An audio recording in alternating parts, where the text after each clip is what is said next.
KBS 1라디오 뉴스레터 K.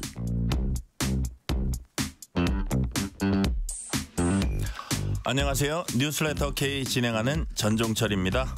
조현 외교부 장관과 마코 루비오 미 국무장관이 양자회담을 열었습니다. 한미 정상회담을 조율하는 성격도 있었는데 양국은 변화하는 영내 안보와 경제 환경 속에서 동맹을 더욱 강화하겠다면서 동맹 현대화를 추진해 나서기로 했습니다. 양국 간 국방 부분 논의가 주목되는 대목입니다. 국회 법사위원회가 민주당 주도로 방송 3법과 2차 상법 개정안, 노란 봉투법 등을 통과시켰습니다. 민주당은 이들 쟁점 법안을 다음 주 본회의에서 처리하겠다고 예고했고 국민의힘은 무제한 토론, 필리버스터에 나서겠다고 했습니다. 정치 토크 코너에서 주요 정치 현안 자세히 분석합니다. 인터뷰 코너에선 한미 FTA 교섭 대표를 역임한 통상 전문가 이혜민 한국외국어대학 초빙 교수와 함께 이번 관세 협상의 손익계산서와 앞으로 주목할 점들을 짚어봅니다. 주말의 문화 코너에선 허남웅 영화평론가가 더위를 날려줄 오싹한 호러 영화를 소개합니다. 뉴스레터 K 지금부터 시작합니다.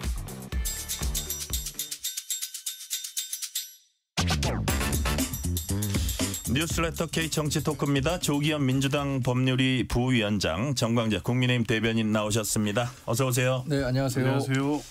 즐거운 주말로 가고 있습니다. 네. 마음은 어떻게 들로 가고 있습니까? 아니면 어떻게 수영장으로 가고 있습니까? 그런 데는 안 가죠? 수영장 같은 데는. 이래야 됩니다. 양당 모두 뭐 또 전당대회가 민주당은 그렇죠. 내일 그렇군요. 하고 저희는 22일 날 하니까 지금 정당 정치하는 분들은 휴가 가는 분들 별로 없을 것 같은데요. 그러네요.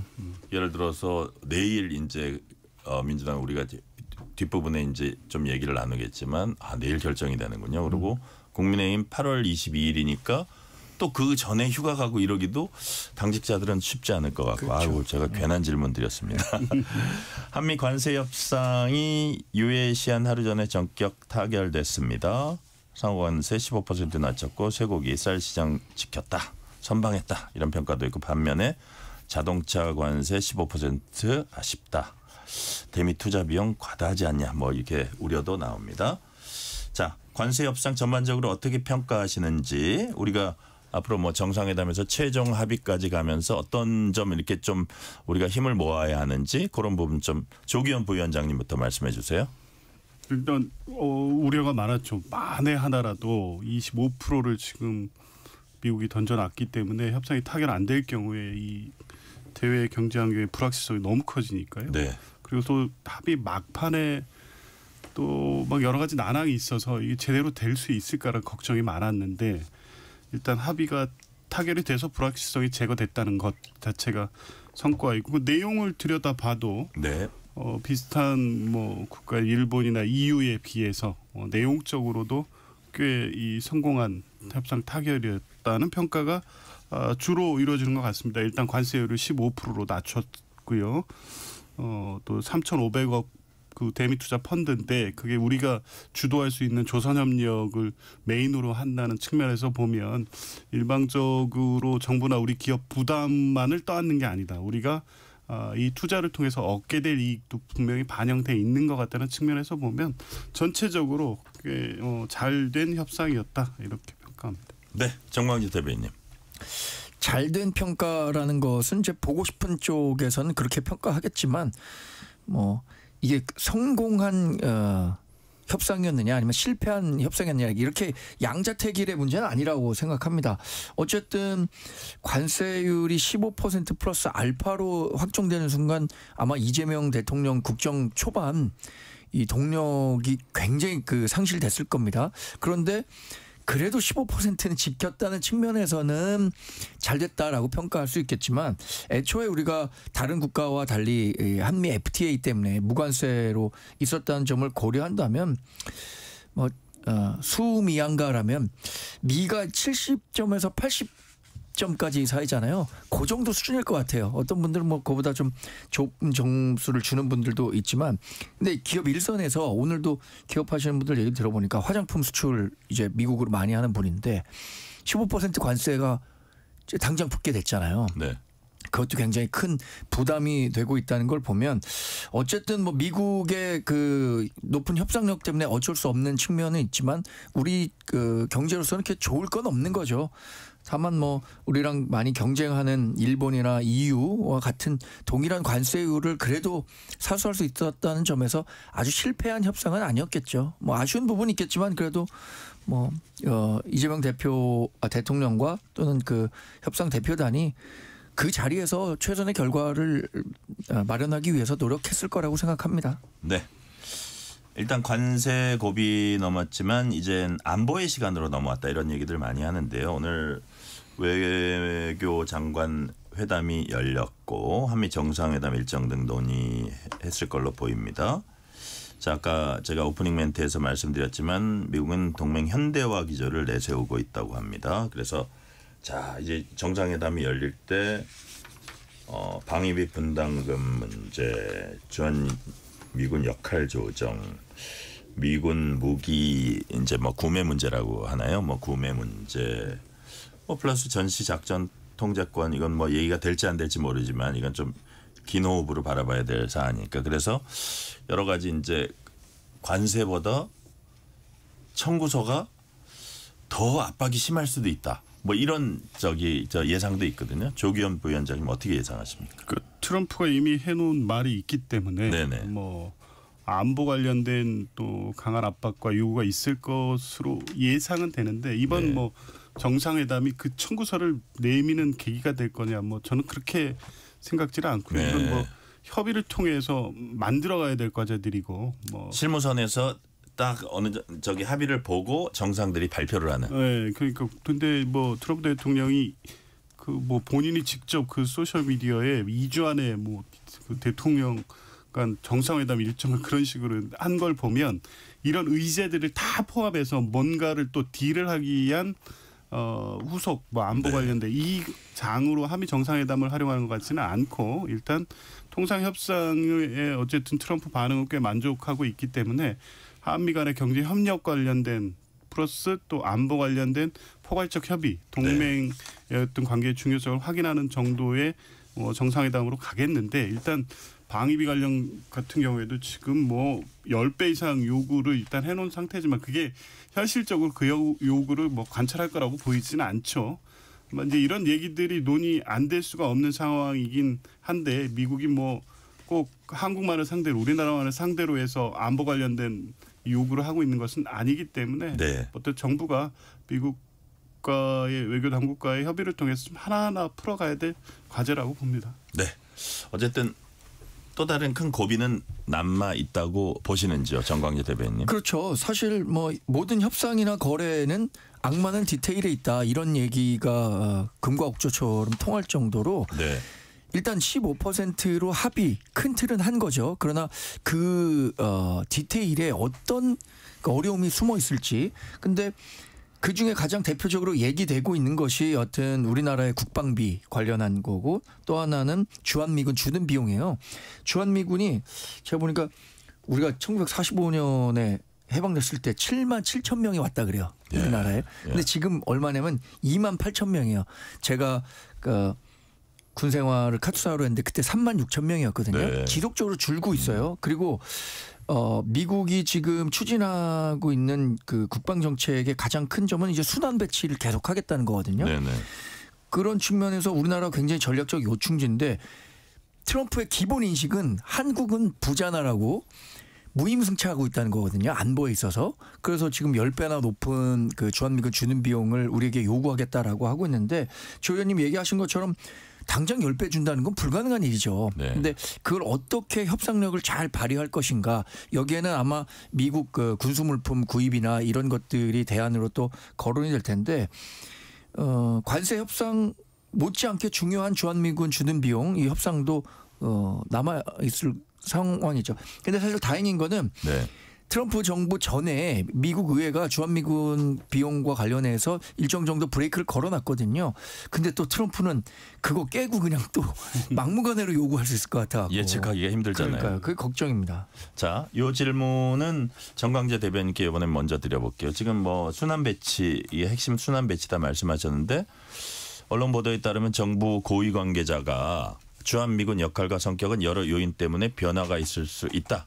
이 결국은 그 얘기 같은데요. 네, 그렇죠. 이게 전략적 유연성이라고 하는 건데 우리나라는 지난번에 그 신원식 그 국방장관 시절에 미국에 강력히 요구한 게 있습니다. 28,500명 네. 여기 더 이상 줄어들면 대한민국 안보에 심대한 영향이 있을 수 있기 때문에 이걸 지켜달라라고 얘기했었고 당시로선 합의가 된 사안인데 네. 미국이 어떤 본인들의 국방비 부담 문제를 이유로 계속해서 이 전략적 유연성 얘기하고 있고 또 한 발음 더 나아가서 전시작전권 전환과 관련해서도 우리 정부가 전시작전권 임기 내에 가져오겠다라고 하니까 그럼 이참에 가져가라 이런 식으로 얘기하고 있단 말이에요. 네. 근데 그걸 또 덥석 우리가 받아올 경우에 대한민국 안보에 중대한 차질일 수도 있다라는 위기의식이 있기 때문에 이 부분과 관련해서는 정말 협상 잘해야지 그냥 미국의 페이스에 말려들게 되면 네. 상당한 안보 리스크가 커지겠죠. 네. 이 조기현 부위원장님 말이 사실 뭐 순환 배치고 뭐 이게 예를 들어서 어쨌든 주한미군은 지금까지는 대북 억지 이게 이제 거의 전부였는데 이제 뭐 괌으로 배치하든지 뭐 이렇게 그 순환 배치가 주한미군에 어떻게 보면 비중을 좀 줄임으로써 중국에 대응하는데 좀 중점을 두고 싶다. 좀 넓은 시각에서 우리 입장에서는 좀 예민한 문제인 것 같아요. 뭐 그럴 수밖에 없죠. 뭐 북한하고 일단 대립하고 있는 상황에서 주한미군의 이 억지력이 굉장히 안보에서 중요한 요인인 건 분명하니까요. 근데 미국의 어떤 이 미군의 전략적 유연성 같은 경우가 뭐 주한미군만을 대상으로 한 게 아니라 일본 포함 인태 전반에 대한 전략적 유연성 차원에서 진행이 되는 거기 때문에 우리 안보에 문제가 발생하지 않는 선에서 우리가 뭐 일방적으로 주한미군 28,000으로 유지해 달라고 요구한다고 해서 그게 그대로 관철되는 구조는 아니죠. 네. 그러니까 여러 가지가 다 연계될 수밖에 없을 것 같습니다. 주한미군의 규모, 재배치, 전시작전권, 방위 분담, 또 국방비, 또 증액 요구도 뭐 EU 같은 경우에도 또 관철시킨 바가 있으니까 이런 것들이 이제 한꺼번에 되기 때문에 아마 그래서 이재명 대통령도 뭐 단적으로 이 전시작전권 환수 같은 경우에 공약으로 내놨지만 그게 일부에서 일정을 확정해 놓고 뭐 신속하게 추진하는 것처럼 보도되는 거에 대해서 매우 신중한 접근을 하고 있거든요. 아마 미국이 지금 내놓을 인태 전체의 미군 재배치 유연화 전략 속에서 이제 같이 봐야 되기 때문에 아마 우리 안보 상황의 불안을 초래하는 요인이 없도록 아마 이재명 정부가 잘 관리해 나가야 되고 그럴 거로 봅니다. 실제로 뭐 국방부 장관 후보자 시절에 안규백 장관이 전작권 뭐 이재명 정부 임기 내에 다 환수하겠다 했더니 대통령실 바로 그거 아니다 하고 할 정도로 이건 참 민감한 문제예요. 그죠? 지금 정광재 대변인. 미국과 이 군사와 관련한 협상을 하는 과정에서 우리가 협상력을 극대화하기 위해서는 어쨌든 미국의 전략적 이익에 주한미군이든 대한민국이 부합한다는 그 인식을 계속 강조해야 되는 거잖아요.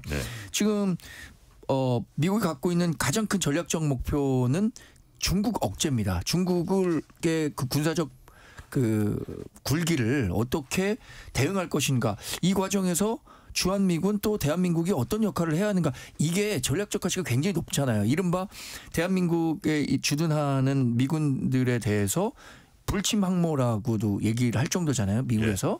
그러니까 그런 전략적 가치를 계속 미국에 강조하기 위해서는 저는 이재명 대통령이 지금이라도 그 중국 전승절 참석이라든가 이런 부분에 있어서 단호하게 참석하지 않는다.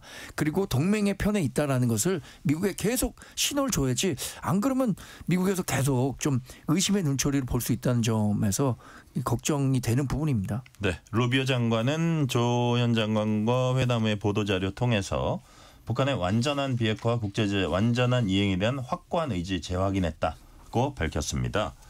자, 그렇다면 이번 정상회담 의제에서도 북한 비핵화 이게 이제 남북미 관계 뭐 이런 것들이 올라올 수도 뭐 있겠다 싶은 생각도 드는데 그건 이제 좀 지켜봐야 될 텐데 최근에 이제 뭐 이게 뭐 김정은을 만나야 된다 뭐 이런 식으로 트럼프가 얘기하고 그 김여정의 얘기를 들어보면 대한민국에 대해서는 막 이렇게 말을 되게 좀 이게 하대하듯이 그렇게 막 하면서 미국에 대해서는 뭐 저 두 정상 간에 그 사이가 괜찮다 뭐 이런 식으로 해서 되게 이렇게 여지를 남기고 있거든요. 그래서 야 이게 자칫 잘못하면 코리아 패싱 이 북한의 이 통미 봉남 이 스탠스가 여전한 상황에서 또 트럼프가 약간 외교적인 치적을 올리려고 하면 와 그런 그 코리아 패싱이라는 이런 부분은 좀 염려가 되기 때문에 이런 부분을 좀 정상회담에서도 단도리 해야 될 것 같아요. 조기현 부위원장님 어떻게 보세요?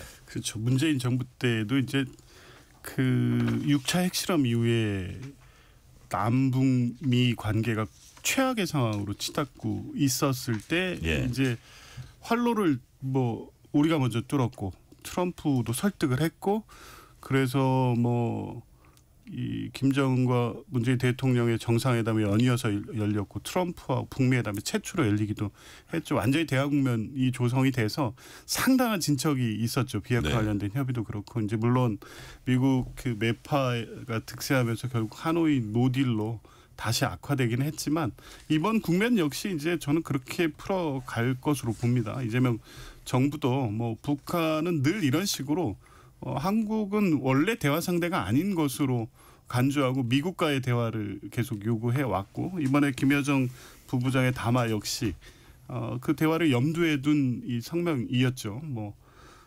우리 국가수반과 현 미국 대통령 사이의 개인적 관계가 나쁘지 않다는 사실을 부정하고 싶지 않다. 이게 네. 대화할 수 있고 하고 싶다는 의지의 표현인 거죠. 이제 여기에서 과연 뭐 당사국인 우리 정부가 완전히 배제될 수 있겠느냐? 그럴 리는 없다고 보고요.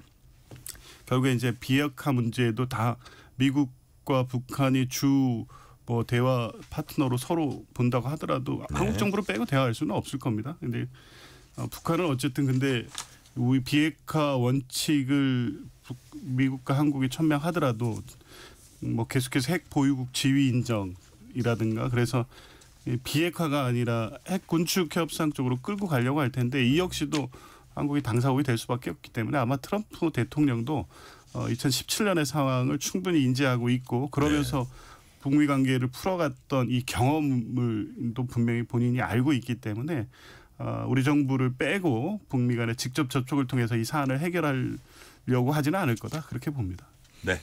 자 정광희 대변인. 예, 저는 그 문재인 전 대통령 시절에 네. 북한의 비핵화에 대한 상당한 진전이 있었다. 뭐 동의하기가 어렵죠. 왜냐하면 그 시기에 굉장히 북한의 핵무기는 고도화된 겁니다. 핵 보유 숫자도 늘었고. 그래서 지금 이재명 대통령이 과거 문재인 정부 시절에 했었던 대북 정책이 네. 물론 잘된 부분이 있겠죠. 그러나 그게 결국 성공하지 못했기 때문에 남북 관계가 윤석열 정부까지 계속해서 어려운 국면으로 갔다고 생각하는데 그때 당시에 트럼프 1기 때 존 볼턴 보좌관이 문재인 전 대통령에 대해서 북한 핵 문제와 관련해서 뭐 조현병적인 집착을 보였다라는 정도의 얘기를 할 정도로 네. 당시에 문재인 대통령은 선의를 갖고 있었겠지만 뭐든지 할 수 있겠다고 생각한 거잖아요. 이른바 한반도 운전자론을 강조하면서. 그런데 그 결과가 어땠는가 이 부분에 대한 아주 냉철한 분석을 해야 될 거라고 생각합니다. 이재명 대통령이 국익 위주의 실용 외교 하겠다고 했으니까 대북 정책과 관련해서도 본인을 지지하고 뽑았던 사람들이 아주 유화적인 대북 정책을 요구할 수는 있습니다만 그것이 진짜 대한민국의 국익에 도움이 되는 실용 외교냐 이거에 대해서는 반드시 네. 생각을 하고 접근해야겠죠. 북한 문제는. 네. 민주당은 다음 주 본회의 때 노란봉투법, 2차 상법 개정안, 방송상법 등 쟁점 법안을 통과시킬 예정입니다. 오늘 국회 법사위는 민주당 주도로 관련 법안들을 통과시켰습니다. 민주당 강행에 항의하는 박형수 국회 법사위 국민의힘 간사와 민주당 소속 이춘석 법사위원장 목소리 이어서 들어보시겠습니다. 헌법재판소 판결에서도 최소한의 토론 기회를 보장해 주지 않은 다수결은 의미가 없다 그랬어요. 민주주의가 다수결이라고 그러죠. 그 다수결이 정당성을 갖기 위해서는 소수의 충분한 토론은 의견 표명의 기회가 있어야 된다라고 헌법재판소 판결에도 있습니다. 그 판결을 법사위원회에서 지키지 않습니까? 민주주의 원칙을 지키지 않습니까? 법사위원회에서. 저는 오늘 이 상황에 대해서 위원장이 사퇴를 해야 된다고 생각합니다. 우리 국회법에 보면 각 교섭단체에서 한 명 이상의 발언이 있은 후에 토론의 종결을 제가 두르면 토론 종결을 할 수 있도록 되어 있고 그것을 우리 위원회가 준용하도록 되어 있습니다. 그래서 이 서운하심이 있을 수 있지만 절차적으로 국회법을 준수했기 때문에 문제가 없을 거라고 판결을 두고 저는 그렇게 말씀하셔도 다음에 예정된 법안도 상정해서 그렇게 처리하겠습니다. 자, 양쪽이 왜 토론 기회조차 주지 않느냐. 뭐 말이 다릅니다. 그러니까 여당이 일방적으로 왜 하냐. 여당 쪽에서는 왜 지금까지는 아무런 대안을 안 내놓냐. 그 얘기는 우리가 나중에 하기로 하고요. 각 법안별로 보면 일단 그 합의 처리된 거 잠깐 살펴보고 갈게요. 법사위에서 양곡법 개정안, 농수산물 유통 및 가격 안정에 관한 법률, 농안법이라고 하죠. 개정안 합의 처리했습니다. 자, 조기현 부위원장님, 이게 이제 윤 전 대통령 때 거부권 행사했던 법안인데 어느 지점에서 이게 합의가 된 거예요? 이 이제 법안 양곡법 같은 경우에 예. 쌀값이 평균 이하로 떨어지면 그 차액 보전해주고 초과량에 대해서 의무 매입하는 이런 부분이었잖아요. 네네. 이게 이제 국민의힘이나 윤석열 정부 같은 경우에는 시장 논리에 맞지 않다. 이 경우에 정부 부담이 늘어나는 부분을 나중에 어떻게 할 거냐 이러면서 계속 반대해 왔죠. 이 농수산물 유통 및 가격 안정 법률도 마찬가지입니다. 이 유통가에서 이 기준가격 미만으로 하락하는 경우에 이 가격을 보장해 주는 거니까 이게 정부 부담이 커지는 부분을 어떻게 하려고 이걸 하느냐 이거였거든요. 근데 이 부분에 대한 이제 반대 논리가 있었어요. 그러면 사전적 조치로 초과 생산이 되지 않도록 관리를 하면 되는 게 아니냐. 그런 조치를 우선적으로 한 후에 그래도 이 가격이 폭락하거나 아니면 초과되는 경우 이런 경우에는 개입한다. 그러니까 사전적 조치가 들어갔군요. 네, 사전적 조치입니다. 이 부분이 들어가니까 이제 국민의힘도 합의를 할 수 있었던 거고요. 뭐 그냥 합리적인 아니었고 이렇게 여야가 이렇게 논의를 해서 부족한 부분을 채우면 됩니다. 계속 반대만 하니까 이게 답이 안 찾아지는 거지. 왜 이렇게 합리적 대안을 낸다면 뭐 여야가 계속 대립할 일은 없을 것 같아요. 네, 정광 대변인도 이게 보완은 됐다고 보시는 거예요? 보완이 됐죠. 근데 사실 여전히 우리 당으로서는 이 농정 정책의 근간을 흔든다는 측면에서 그러니까 쌀 생산량이 과대하게 많아질 수 있다는 측면에서 반대하지만 우리가 거부권이 없는 상태에서 지금 민주당이 입법을 강행하고 거부권 행사되지 않으면 우리의 의견이 전혀 반영되지 않은 정책은 최악의 법이 되겠죠. 우리로서 봤을 때는. 그러니까 그 최악의 법을 막기 위해서 노력한 결과라고 보여지고요. 말씀하신 것처럼 사전적으로 쌀 생산량을 좀 줄일 수 있는 방안 또 그 의무 매입에 대해서도 좀 그 기준을 좀 축소하는 방안 이런 것들이 반영이 돼서 통과됐습니다. 이게 결국 이게 뭐 재정을 얼마나 투입할 거냐 이런 문제와 관련해서는 민주당과 여전히 그 의견 차이는 있지만 그래도 중간에 협상 결과를 만들어냈다는 점은 의미 있게 받아들여야겠죠. 네. 자, 방송상법과 2차 상법 개정안 그리고 노란봉투법 민주당 주도로 법사위 통과했습니다. 자, 뭐 아까 뭐 반대 토론 요구 받아들여라 하는 그 약간 뭐 공방이 있었지만 그건 일단 나중에 뭐 얘기하든지 하고 방송 3법 한번 볼게요.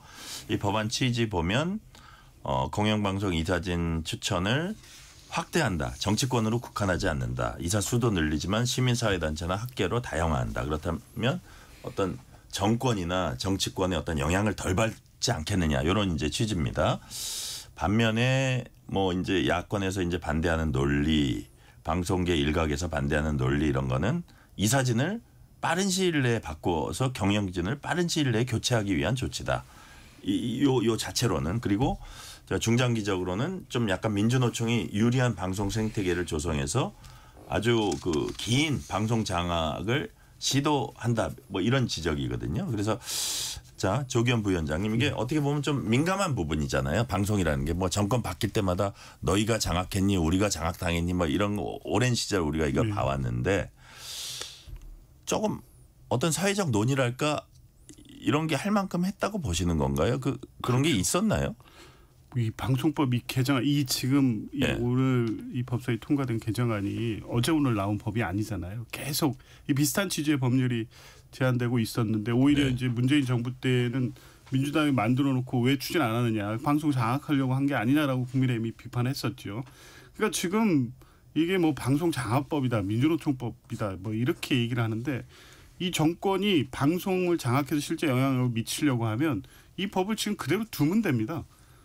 그게 아니잖아요. 그러니까 이 법대로 그냥 두면 지금 뭐 당연히 민주당 추천 몫이 굉장히 늘어나기 때문에 사장이고 이사고 맘대로 임명할 수 있거든요. 근데 이런 식으로 계속 악순환, 정권이 바뀔 때마다 뭐 진보 정권이든 보수 정권이든 간에 꼭 이 제도의 취약성을 근거로 해서 사장을 바꾸기 위해서 이사를 바꾸고 형사 조치하고 이 악순환을 끊겠다는 건데 이게 왜 방송 장악법이고 민주노총이 이 영구적으로 언론을 장악하는 법이라고 하는지 모르겠어요. 그 이사 추천 이 권한이 보면 국회, 시청자위원회, 방송사, 임직원, 미디어 학회, 변호사 단체 여기 뭐 민주노총이나 언론노조의 관여 정도가 얼마나 된다는 거예요. 이렇게 다변화시켰는데 그리고 계속 비판했던 게 이 방송 관련해서 정치적 후견주의라고 해서 정치권이 계속 관여하는 것을 끊어내라는 요구해 왔었잖아요. 그게 그대로 반영된 법안인데 왜 반대하는지 모르겠습니다.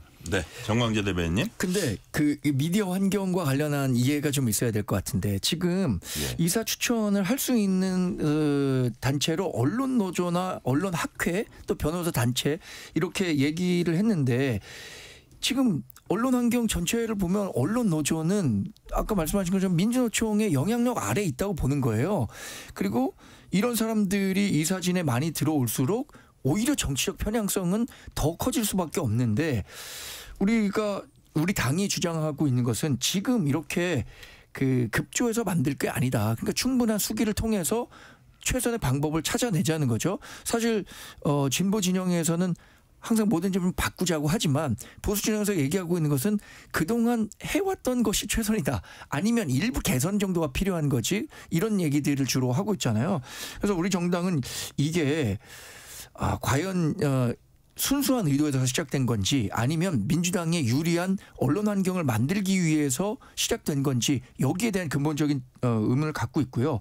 또 하나는 이게 굉장히 위헌적이라는 것은 공영방송뿐만 아니라 보도 채널까지 포함해서 그 노사 동수의 편성위원회 구성을 강제하고 있는데 이것은 언론 출판의 자유를 보장하고 있는 헌법에 위배된다 이렇게 보고 있습니다. 특히 언론 그 이제 민영 방송 같은 경우에 이 노사 동수 편성위원회를 하면 아까 말씀드린 것처럼 노사 동수라는 것은 노조의 목소리가 굉장히 과대평가될 수 있는 지금보다 그런 가능성이 크기 때문에 결국에는 이것이 민주당에 유리한 쪽으로 이 사진을 바꾸려고 하는 거 아니냐 이런 의심의 목소리를 안 낼 수가 없죠. 네. 조기현 부위원장님. 언론 노조나 이 보도 전문 채널 노조가 민주당 말 듣고 이 방송 관련된 입장을 내고 정책을 합니까? 그렇지 않잖아요. 오히려 이 문재인 정부 때 방송법 개정 안 한다고 언론 노조에서 얼마나 비판했습니까? 이런 요구들이 집적돼서 이번에 이 방송 3법 개정안이 나온 거라는 것은 말씀드리고 싶습니다. 네, 이 시간 교통 상황 알아봅니다. 라디오 교통정보센터 유하영 리포터 나와주세요. 네, 이 시각 교통정보입니다. 본격적인 휴가철을 맞아 오늘은 여행지 방향으로 정체가 길었습니다. 서울 양양고속도로 양양 방향 여전히 인제 부근에 정체가 남아 있고요. 반대 서울 쪽으론 내린천 휴게소에서 짧게 막히고 동홍천에서 춘천 분기점까지 정체입니다. 남해고속도로 부산 방향 함안 부근 1차로에서 사고 처리하고요. 더 가서 산인 분기점에서 짧게 주춤합니다. 수도권 제일순환고속도로 판교에서 구리 일산 쪽으로 퇴계원부터 사패산 터널까지 한 번에 12km 막힙니다. 서울 시내도로는 성수대교 남단에서 북단 방향 3차로에서 사고 났고요. 올림픽대로 공항 쪽으로 청담대교에서 가양대교까지 막히고 이 구간 지나는데 1시간 10분 이상 걸립니다. KBS 교통정보센터였습니다. 퇴근길 당신과 함께 읽는 세상 이야기 KBS 1라디오 뉴스레터 K 문자 샵 9730 짧은 문자 50원 긴 문자 100원 어플리케이션 콩은 무료 유튜브 KBS 1라디오 계정 채팅창도 열려 있습니다. KBS 1라디오 뉴스레터 K 정치 토크입니다. 조기현 민주당 법률위 부위원장 정광재 국민의힘 대변인과 얘기 나누고 있습니다. 자, 쟁점 법안 중에 노란봉투법까지 짚어보고 다음 주제로 넘어갈게요. 법사위 통과했는데 다음 주 8월 4일이나 언제나 이제 본회의 통과할 예정입니다. 국민의힘이 필리버스터로 맞선다 그러지만 사실 하루 이틀의 일이고 뾰족한 방법 없는 상황인데, 자, 이제 내용 보면 하청 노동자들이 원청과 직접 교섭하고 파업 노동자들에는 사측이 손해배상 제한하는 것, 노동계의 오랜 수건이다라고 할 수 있습니다. 반면에 이제 업계 입장에서 보면 1년 내내 노측과 협상만 하고 진짜 이른바 불법 파업이나 실력 행사에 1년 내내 속숨책 당할 수 있다. 이건 경영하지 말라는 것과 같다 하고, 진짜로 사실 서수희 시퍼런 조기현 부위원장님 이런 정권 초기인데 경영 관련 8개 단체가 바로 강력한 반발한 협상 내고, 한 이틀 전인가요? 그 경총 회장이 또 이제 사회적 논의하자는 얘기하고, EU 상공회의소가 우리 철수할 수도 있다고 하고, 이게 그냥 하는 블러핑은 아닌 것 같아요. 그래서 이 부분을 좀 사회적 논의를 다시 해봐야 되는 거 아니야, 이런 생각도 드는데 어떻게 보세요? 근데 이 논의가 오랫동안 해왔잖아요. 2번인가 벌써 거부권 행사 당했고, 이 취지나 내용에 대해서 충분히 저는 사회적 공감대가 형성이 됐다고 보는데요.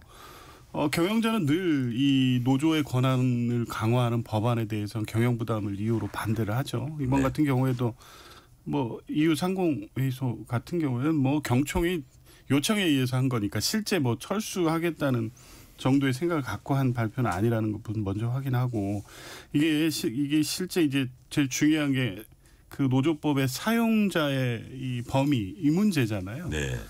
이 명시된 내용이 실질적 구체적 지배 결정을 하는 자, 이거예요. 근데 이 기준이 굉장히 추상적인 것 같지만 법원의 판례에 의해서 기준이 만들어져 있습니다. 지금 CJ 대한통운 사건이 2심에 있고 하나오션 현대제철 1심 진행하고 있는데요. 이 하청과 원청에서의 이 사용자의 관계에 대해서 이미 실질적 구체적 지배 결정이 어떤 경우에 인정이 되는지에 대해서 법원이 확립해 가고 있어요. 이거를 지금 법문에 그냥 넣은 거여서 하청이 무조건 원청, 모든 하청이 모든 원청을 상대로 해서 교섭권을 요구할 수 있는 조항으로 해석되지 않습니다. 그러니까 이 하청 노동자들이 실제 하청 기업이 있지만 하청 노동자들의 노동 조건이나 근무 환경을 실제 원청이 결정하고 지배하는 상황, 이게 됐을 때 교섭 요구를 할 수 있는 거예요. 그러니까 하청이 무조건 아무 원청에 대해 무조건 교섭 요구하고 안 하면 형사 고발하고 이렇게 이어질 가능성은 높지 않습니다. 그러니까 발생하지 않을 우려를 너무 과장돼서 지금 이 기업 측에서 얘기하고 있고, 또 국민의힘도 그에 같이 입장을 하고 있는 건데, 실제 그렇게 크게 우려되지 않는다. 오히려 실질적 구체적 지배결정 관계에 있는 원청과 하청 간에 이 교섭을 촉진시킴으로써 노사관계를 안정화시킬 수 있는 법안이다. 이게 이제 민주당이나 기본 노동자들의 입장인 거고요. 저는 지금 위험이 과장돼 있다. 그렇게 리스크 커서 경영활동에 중대한 장애를 초래하는 법도 아니고, 또 형사 처벌의 위험성이 커져서 기업활동이 위축될 가능성도 높지 않고, 이것 때문에 교섭이 결렬되면 무조건 파업으로 나간다.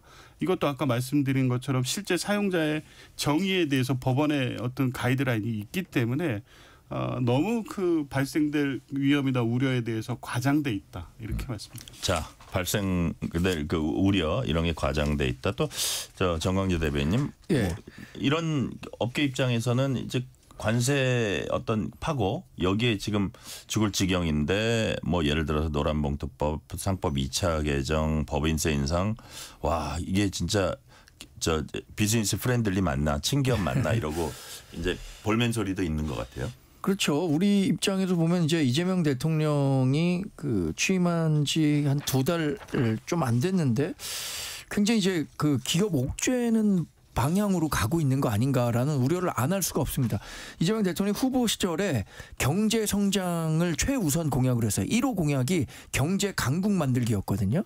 근데 경제 강국을 만들려면은 이구동성을 하는 얘기는 기업하기 좋은 환경을 만들어야 한다고 얘기를 하잖아요.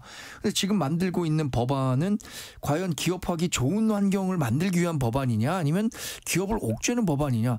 명예 관학에 굉장히 기업들의 경영 자율성을 침해할 가능성이 큰 법안들이란 말이에요. 물론 뭐 우려가 과대평가돼 있다 이렇게 평가하셨지만 실제로 이 불법 파업에 대한 배상 청구권을 제한하면 이 신호라는 게 있거든요. 노사 과정에서 노사 협상이라든가 쟁의가 이루어지는 과정에서 굉장히 나쁜 신호가 돼서 앞으로 있을 파업, 네. 불법 파업의 그러니까 파업의 쟁의 가능성들이 훨씬 더 높아질 계기가 마련될 수 있다고 생각합니다. 또 교섭권 확대도 지금 우리가 강점을 갖고 있는 게 조선, 건설, 뭐 자동차, 2차 전지 이런 거거든요. 근데 이 업종들의 공통점은 원청업체가 있고 하청업체가 무수히 많다는 거예요. 조선업체들은 뭐 하청업체가 2,000개가 넘는다잖아요. 지금 미국을 상대로 우리가 조선업 레버리지 삼아서 협상 결과를 잘 이끌어냈다고 하는데 이런 기업들의 경쟁력이 이 교섭권 확대로 인해서 저하되는 건 아니냐라는 우려는 상존하고 있는 거거든요. 네. 이 부분과 관련해서도 아까 사회적 합의 저는 지난번 정권에서는 이미 거부권이 두 차례나 행사됐는데 정권 바뀌었다고 바로 이재명 대통령이 빨리 통과시켜라. 그러니까 통과되는 거 이게 사회적 합의가 완전히 됐다고 볼 수는 없다고 봅니다. 자, 조기현 부위원장님이 아까 그 법안의 리스크가 너무 과장됐다 이 말씀을 하셨으니까 예를 들어서 지금 함께 말씀하신 와 이게 기업 프렌들리라 그러면서 너무 냉탕 온탕 병 주고 약 주는 거 아니야. 어느 장단에 춤추란 말이냐. 이런 볼멘 소리가 좀 업계 사이드에서 나온다고 하는데 네. 그런 부분은 냉탕 온탕이라고 하는 것들이 양쪽이 다 필요한 거라고 보시는 건가요? 그렇죠. 그러니까 이제 지금 이재명 정부가 강조하는 게 산업 현장에서의 안전 문제. 그러니까 중대재해처벌법이 시행되고 있음에도 불구하고 산재 사망이 줄지 않는 부분은 반드시 잡겠다. 이거 그 부분을 반대할 사람은 없을 것 같아요. 당연히 해야 되는 거죠. 이 부분이 하나가 있고 이 노동자의 기본적 권리 향상을 위해서 이 노조법 사용자 지 이거는 최근에 노사 환경의 변화에 따라서 들어와야 될 조항이라고 보는 거니까 이건 이것대로 하면서 기업 프렌들리 또 성장 위주의 정책을 강조해서 실제 기업이 이런 부분 말고 실제 투자나 뭐 일자리 이런 부분에 의해서 부담이 되는 규제 이런 부분은 풀겠다는 거 아니에요. 그러니까 기업에 대한 지원 정책이라는 것은 한편에서 확실하게 추진해 가면서 그 오래된 과제로 남아 있는 이 노조 하청 노조의 권리 향상을 위한 이 법안만큼은 처리하겠다. 이게 지금 뭐 기업의 우호적인 환경을 조성하는 것과 완전히 배치되느냐. 뭐 기업은 이런 이 법률이 만들어지면 부담스럽겠지만 경영이 이 불안전해서 실제 기업이 경영 환경이 악화될 정도의 심각한 문제는 아니라는 거죠. 네, 김건희 특검팀이 오늘 오전 윤석열 전 대통령에 대한 체포영장 집행에 들어갔지만 본인이 완강히 거부해서 무산됐습니다. 이 상황 어떻게 평가하시는지 그리고 앞으로 특검이 어떻게 할 것 같은지 이 질문은 조기현 부위원장님한테 먼저 여쭤볼게요. 저는 좀 황당했습니다. 일단 집행이 되기는 어려울 거라고는 봤습니다. 이게 형사소송법상 그 수감돼 있는 피의자나 피고인에 대한 영장을 집행할 때는 이 검사, 뭐 특검도 마찬가지고요. 직접 집행을 하지는 못하고 수용돼 있기 때문에 교도관을 통해서만 할 수 있거든요. 그러니까 지난번에 내란 특검 같은 경우에는 직접 가지는 않고 교도소에 보내서 지휘를 했죠. 데리고 오라고. 근데 이제 교도소는 그 형의 집행과 수용자 이 관련 법률에 따르면 강제적으로 이렇게 강제적 물리력을 행사할 수 있는 경우는 뭐 폭동, 난동, 막 위험 발생 이런 경우에만 가능하니까 수감자를 이렇게 강제로 끌어놓은 걸 못 하는 거예요. 혹시 할 수 있다는 조항이 없다는 이유로 소극적으로 그렇게 하는 거죠. 이제 이번에는 특검이 직접 가서 수감돼 있는 방에 직접 간 거고 가서 봤더니 속옷 차림으로 있었다는 거 아닙니까? 근데 어떤 피의자도 이 영장 집행을 이런 식으로 하는 경우는 저는 진짜 없다고 보거든요. 한 번도 없었을 겁니다. 이게 그러니까 법을 검찰총장까지 하고 일국의 대통령이었던 윤석열 전 대통령이 법 집행을 얼마나 가볍게 생각하는지를 오늘 단적으로 보여준 장면이라고 생각하고요. 아마 특검은 한 번 더 집행을 시도할 가능성이 있고요. 아, 그렇게 보세요? 예, 오늘 이 부분에 대해서 윤석열 전 대통령이 어떻게 대응하는지를 확인을 했기 때문에 다음에는 실제 강제력을 동원한 인치까지, 그러니까 실제 데리고 나오는 것까지도 고민하고 있지 않을까 싶습니다. 자, 정호연 대변인, 시간 관계상 다른 질문 해도 돼요? 네, 그렇습니다. 뭐 안타깝습니다. 예, 네. 안타깝다는 네. 짤막한 말씀. 자, 민주당이 3대 특별검사 종합대응 특별위원회 발족했습니다. 특검을 지원하겠다는 건데 제보도 있으면 속속 이제 제공하겠다고 하고요. 이에 국민의힘은 본인들이 원하는 특검 수사 결과가 나올 때까지 노골적으로 관여하겠다는 선언이다. 민주당이 대놓고 특검 관리 지원한다. 정치보복, 야당 탄압, 야당 말살까지 획책하는 거다. 이렇게 강력 반발하고 있네요. 어떻게 보세요? 지금 민주당은 특검과 관련한 여론이 본인에게 유리하게 조성되고 있다고 생각하기 때문에 사골 우리듯 계속 우리고 있는 겁니다. 이거 앞으로 뭐 특검이 그 존치하는 한, 그러니까 특검이 최장 150일에 플러스 20일인가요? 그러니까 거의 연말까지 특검 정국을 이끌어가면서 내년 지방선거에까지 본인들에게 유리한 정치 지형을 만들기 위해서 노력할 것 같아요. 그래서 저는 윤석열 전 대통령과 관련해서 송원석 비대위원장이 이제 우리 당 사람 아니다라고 얘기를 했잖아요. 근데 그럼에도 불구하고 우리 당대표 선거 과정에서 여전히 윤석열 전 대통령을 끌어들이는 분들이 있어서 굉장히 좀 아쉽게 보고 있습니다.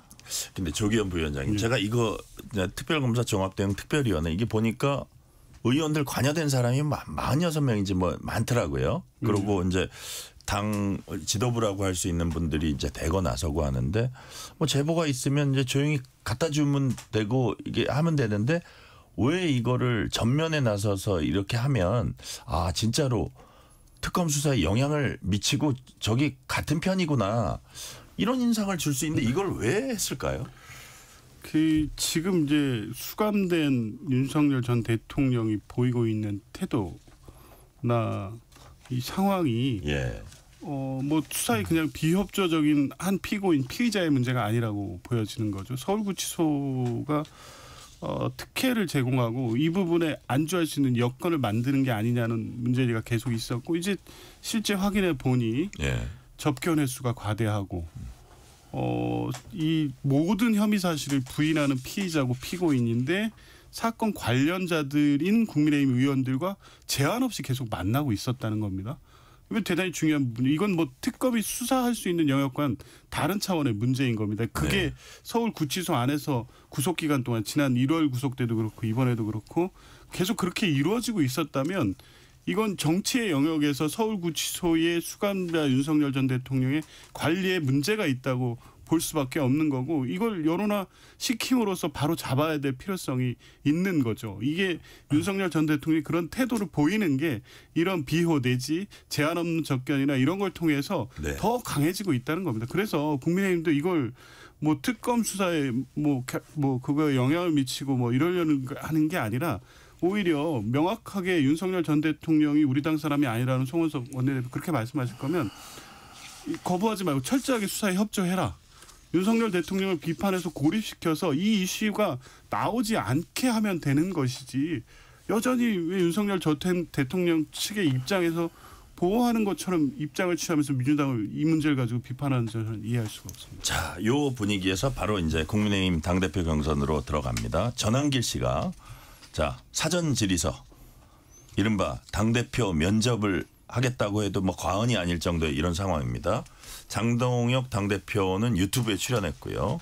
뭐 김문수 전 대선 후보는 아직 뭐 정하진 않았지만 여튼 뭐 전환길 씨에 대해서 그렇게 거리를 두는 듯한 발언은 안 하고 있고 이런 가운데 장동혁 의원은 그 유튜브에 나가가지고 막 강성 발언했고 송원석 원내대표는 우리 당에 윤석열 전 대통령은 없다. 더 이상 대통령 전당대회 끌어들이는 소모적인 재적인 행위 멈춰달라. 뭐 이렇게 얘기를 했거든요. 근데 이 얘기가 그렇게 막 임팩트가 과연 있을 수 있을까 하는데 이 어떻게 해야 됩니까, 정광훈 대변인? 우리 당의 해법을 좀 약간 우리 당의 주세요. 상황을 보면 네. 나침반 있잖아요. 나침반을 이렇게 놔두면은 이제 팽그르르 돌면서 북쪽 남쪽을 가리키기까지 좀 시간이 걸리잖아요. 네. 저는 그 나침반이 북쪽과 남쪽을 가리키는 방향을 찾기 위한 시간이 아직 좀 필요한 것 같습니다. 시간이 좀 해결해 줄 수도 있는 문제라고 보세요. 일단 8월 22일에 어떤 당대표가 탄생하느냐에 따라 다르겠지만 예. 어쨌든 8월 22일까지는 그 나침반이 계속 움직이는 시간이죠. 아마 장동혁 후보가 전환길 씨 유튜브에 출연한 것은 네. 본인이 지금 기록하고 있는 지지율이라는 게 있잖아요. 네. 이 지지율이 어디서 나오는가를 분석할 거고 그 지지율의 바탕이 되는 사람들을 대상으로 내가 하고 싶은 이야기를 해야겠다라고 생각했으니까 여기 유튜브에 나갔다고 봅니다. 그것이 이제 당 대표가 되려고 하는 사람으로서 좋은 선택이었는지에 따라 그 판단은 사람마다 좀 다를 것 같아요. 왜냐하면 당대표라는 건 우리 당에 여러 스펙트럼이 있지만 그 일각의 스펙트럼만 대표해서 당대표가 되는 건 아니잖아요. 전체 당원의 목소리를 대표하는 사람이 돼야 되는데 특정 진영만 상대로 하는 이 채널에 가서 선거 유세를 하는 것이 과연 좋은 선택인가? 뭐 좀 의문입니다. 자, 짧게 하나만 더 우리 정광재 대변인께 여쭤보면 예. 와 이게 자꾸 당이 좀 과거를 후퇴하고 어떤 문턱을 넘지 못하고 이런 모습만 자꾸 보이는 게 부각되는데 이게 전부는 아닐 수도 있지만 예. 부각되면은 어쨌든 그것도 당의 문제라고 볼 수 있잖아요. 네. 그럼 과연 이게 그 전당대회에서 집단 지성이 발휘될 수 있을까? 네. 어떻게 전망하세요? 전망은 뭐 어떤 근거가 있어야 되잖아요. 예, 예. 근데 5월 3일에 있었던 대통령 후보 선정 과정에서 경선했는데 당심이 61대 39로 나왔습니다. 탄핵에 반대했던 사람이 61%의 지지를 받았고요. 탄핵에 찬성했던 사람은 39%의 지지를 받았어요. 한 3개월 정도 시간이 지났지만 여전히 그 당심에 드라마틱한 변화는 없는 상황이 네. 지금 여론조사에서 나타나고 있기 때문에 지금으로서는 어느 정도 좀 예측 가능한 당대표 선거가 아닌가 싶어요. 지금 그래요? 김문수 후보가 좀 유리한 게 사실이고 그것을 어떤 판세를 바꿀 만한 변수가 앞으로 20일간에 있을까요? 전 그러긴 쉽지는 않다고 봅니다. 자, 어떻게 만약에 당대표가 누구든 선출이 되면 조기현 부위원장님 이 당을 좀 혁신시킬 수 있는 동력을 발휘할 수 있을 거라고 보세요. 지금 분위기로는 뭐 전혀 안 될 것 같은데요. 지금 전당대회 후보 뭐 5분 있고 최고위원 후보도 나오고 있지만 지금 네. 전당대회에서는 사실은 전환길 씨의 메시지하고 전환길 씨 얼굴밖에 안 보여요. 그렇게 끌려가고 있는 상황을 바꾸지 못하고 있고 바꾸지 않고 있잖아요. 그 흐름에 따라가는 게 그나마 당권을 잡는 데 도움이 된다고 판단한 분들이 지금 이 국면을 주도하고 있기 때문에 이 상황을 바꿀 의지가 전혀 없다는 게 확인되고 있는데 그렇게 해서 뽑힌 당대표가 어떤 혁신을 할 수 있을까 하는 생각이 듭니다. 네. 자, 민주당 당대표 내일 선출됩니다. 정청래냐 박찬대냐. 조기현 부위원장님. 네. 한 명만 집어주세요. 모르겠습니다. 대답 못할 제가 대신 말씀드릴까요? 대신 말씀해 아니 주세요. 그 선거가 시작되기 전에는 박찬대 후보가 유리하다고 모든 사람들이 이구동성으로 얘기했는데 예. 실제 당심은 두 차례 충청과 영남에서 다른 결과로 나타났잖아요. 근데 그것을 역전시키기 위해서는 그러면 그 도전자 격인 박찬대 후보가 조금 더 파이팅을 갖고 여러 변수들을 만들어서 자신에게 유리한 선거 구도를 만들었어야 되는데 선거 과정을 보니까 박찬대 의원이 파이팅이 좀 부족하거나 아니면 권력 의지가 부족하거나 이랬던 게 아닌가 싶을 정도로 여러 변수들을 만들어내지 못하고 있더라고요. 그러면 애초에 많은 사람들이 예상했었던 것과 달리 정청래 의원의 당선 가능성이 지금으로서는 상당히 높아진 게 아닌가 이렇게 예상합니다. 뭐 혹자는 뭐 강선우 변수도 변수였다 이런 얘기를 하는데 자, 이 부분은 어떻게 보세요, 조기현 부위원장님? 그러니까 정청래, 박찬대 그 후보 두 분 다 아주 뭐 강경한 발언을 많이 했습니다. 그게 이제 선거에서는 또 어떤 여론을 주도하는 분들이 또 강성 당원일 수 있으니까 그런 부분 좀 이해가 되는 부분이 있는데 여하튼 구체적인 얘기들 그 제1야당 해산이라든지 뭐 이런 것들도 많이 얘기를 합니다. 뭐 그런 부분이 그렇다면 당대표가 되면 이거 협치는 요원할 거다 이런 전망도 나오거든요. 그런 부분은 어떻게 보세요? 근데 뭐 저는 그렇게 극단적인 상황을 바로 조성하고 만들어가는 것은 현실적으로 쉽지는 않을 거고요. 이제 상대적이라고 봅니다. 네. 지금 국민의힘이 거기도 이제 8월 22일 날 전당대회를 통해서 새로운 지도부가 구성이 되는데 그 지도부가 어떻게 구성되느냐. 그 민주당이나 이재명 정부의 어떤 입장을 갖느냐. 네. 계속 싸우고 협치의 이 어떤 여지가 전혀 없는 스탠스로 계속 나올 경우에는 그런 여론이 그러니까 저 정당이 정상적인 민주 정당으로서 기능하고 있느냐에 대한 국민적 여론, 당내 여론이 득세할 수 있고 그러면 이제 내란과 관련된 책임론을 연결시켜서 그게 막 분출되는 상황이라면 네. 그 상황이라면 지금 주장하고 있는 내용들을 현실적으로 고민할 수 있는 상황이 생기겠죠. 그게 아니라 국민의힘이 혁신을 하고 합리적 대화가 가능한 상황이 된다고 하면 협치 당연히 해야죠. 네. 정광재 대변인 시간이 한 10초 남았습니다.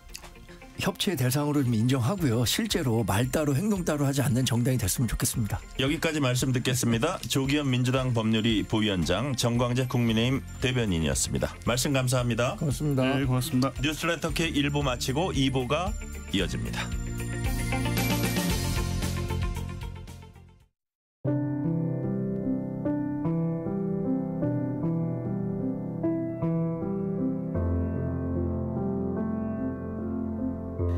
KBS 라디오 연중기획 희망충전 대한민국 649번째 이야기. 안녕하세요. 아나운서 유지원입니다. 9살 민호는 하루에도 몇 번씩 숨이 멎는 듯한 시간을 견딥니다. 한 달에 160번 이상 예고 없이 찾아오는 발작. 심각한 형태의 소아 발작인 레녹스 가스토 증후군을 앓고 있는 민호는 음식을 삼키기도 어렵고 몸을 가누는 일도 쉽지 않은데요. 그런 민호 곁을 지키는 건 시력을 점점 잃어가는 엄마뿐입니다. 앞은 잘 보이지 않지만 민호의 고통은 누구보다 선명하게 느낄 수 있다는 엄마. 자신보다 민호의 상태가 더 나빠지지 않기만을 기도해보지만 기초수급비만이 전부인 막막한 현실. 엄마의 눈물과 근심은 하루하루 깊어만 갑니다. 민호와 엄마가 지금의 힘겨운 시간을 이겨낼 수 있도록 여러분의 응원과 사랑을 보내주세요. 여러분의 따뜻한 손길이 희망의 빛이 됩니다. ARS 060-700-1580 060-700-1580 한 통화 3,000원으로 희망을 선물해 주세요. KBS 라디오 연중기획 희망충전 대한민국은 초록우산 어린이재단, 인탑스 주식회사, 그리고 청취자 여러분과 함께합니다. ARS 060-700-1580 한 통화 3,000원입니다.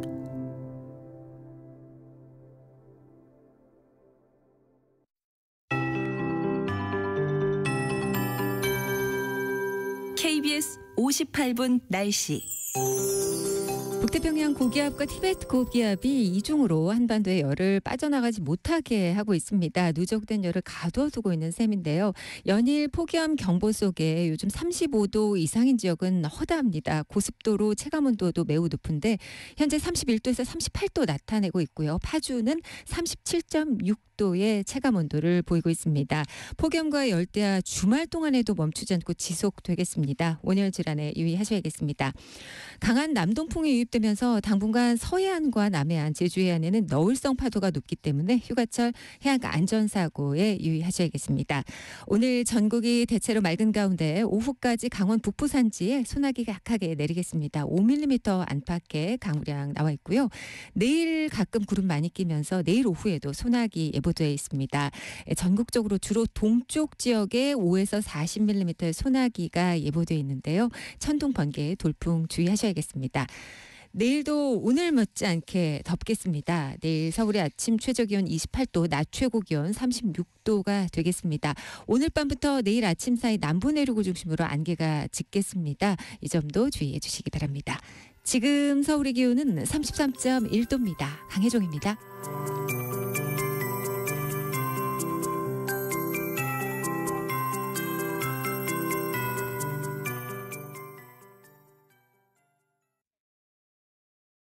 정성을 다하는 국민의 방송 KBS가 6시를 알려드립니다.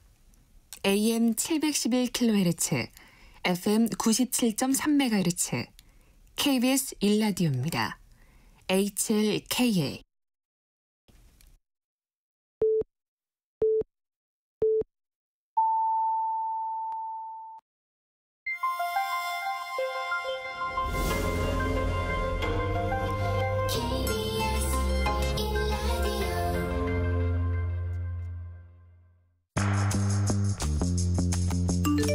여러분은 지금 퇴근길 시사편지 한 장 KBS 1라디오 뉴스레터 K를 듣고 계십니다.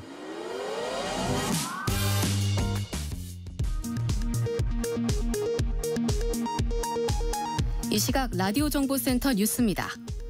트럼프 미국 대통령이 전 세계에 부과하는 상호 관세 행정명령에 서명했습니다. 상호 관세 부과 시점은 7일 뒤로 명시돼 우리 시각으로 오는 7일 오후 1시부터 발효됩니다. 한국에는 15%의 상호 관세가 부과됐습니다. 초과 생산된 쌀을 정부가 사들이는 내용의 양곡관리법과 주요 농수산물 가격을 정부가 일부 보전하는 내용의 농수산물 유통 및 가격 안정법 개정안이 여야 합의로 국회 법제사법위원회를 통과했습니다. 공영방송 지배구조를 바꾸는 내용의 방송 3법, 파업 노동자에 대한 기업의 손해배상 청구를 제한하는 내용의 노란봉투법, 집중투표제를 의무화하는 내용을 담은 2차 상법 개정안은 국민의힘 반발 속에 민주당 주도로 법사위를 통과했습니다. 법사위를 통과한 법안들은 다음 주 월요일 국회 본회의에 상정될 예정입니다. 김건희 특검팀이 오늘 오전 윤석열 전 대통령에 대한 체포영장 집행에 나섰지만 윤 전 대통령의 완강한 거부 끝에 2시간여 만에 무산됐습니다. 코스피가 4% 가까이 급락하며 3,110대로 밀려났습니다. 한미 관세 협상과 정부의 세제 개편안 영향으로 분석됩니다. 지금까지 라디오 정보센터 뉴스 정수연이었습니다.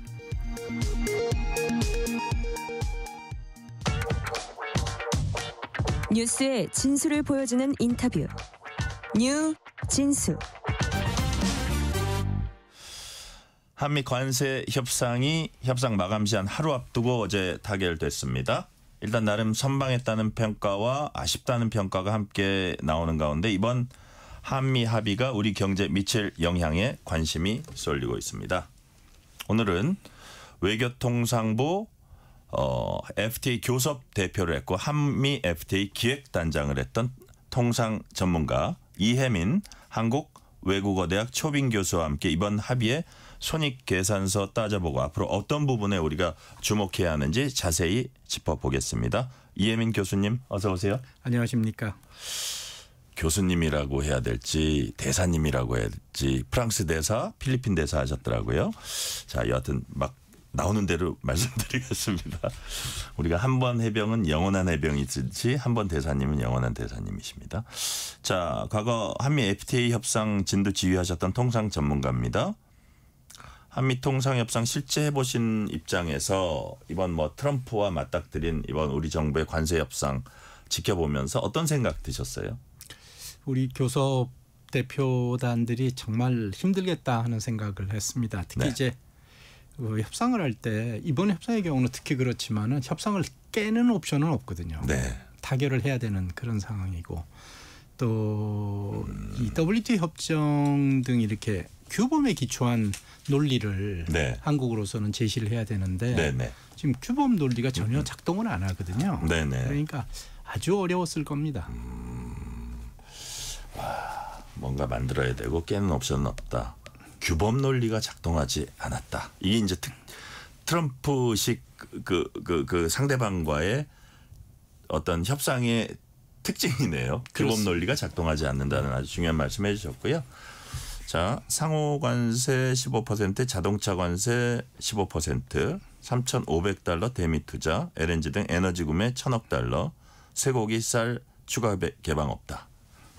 어쨌든 제가 조금 요약해서 말씀드렸는데 전체적으로 어떻게 평가하세요?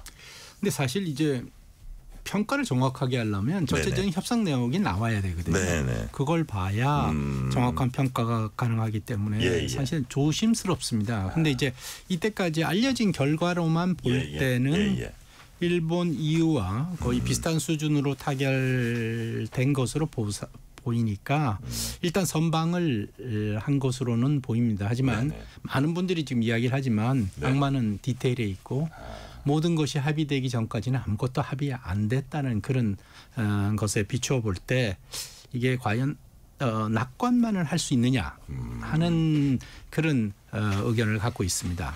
그렇군요. 자, 이게 뭐 우리가 나온 내용, 굵직굵직한 내용들만 보면 선방했다 이렇게 할 수 있는데 분명한 건 악마는 디테일이 있다 하기 때문에 완전한 그 최종 합의까지는 우리가 계속 지켜보고 긴장해야 된다 이런 취지로 말씀하신 것 같아요.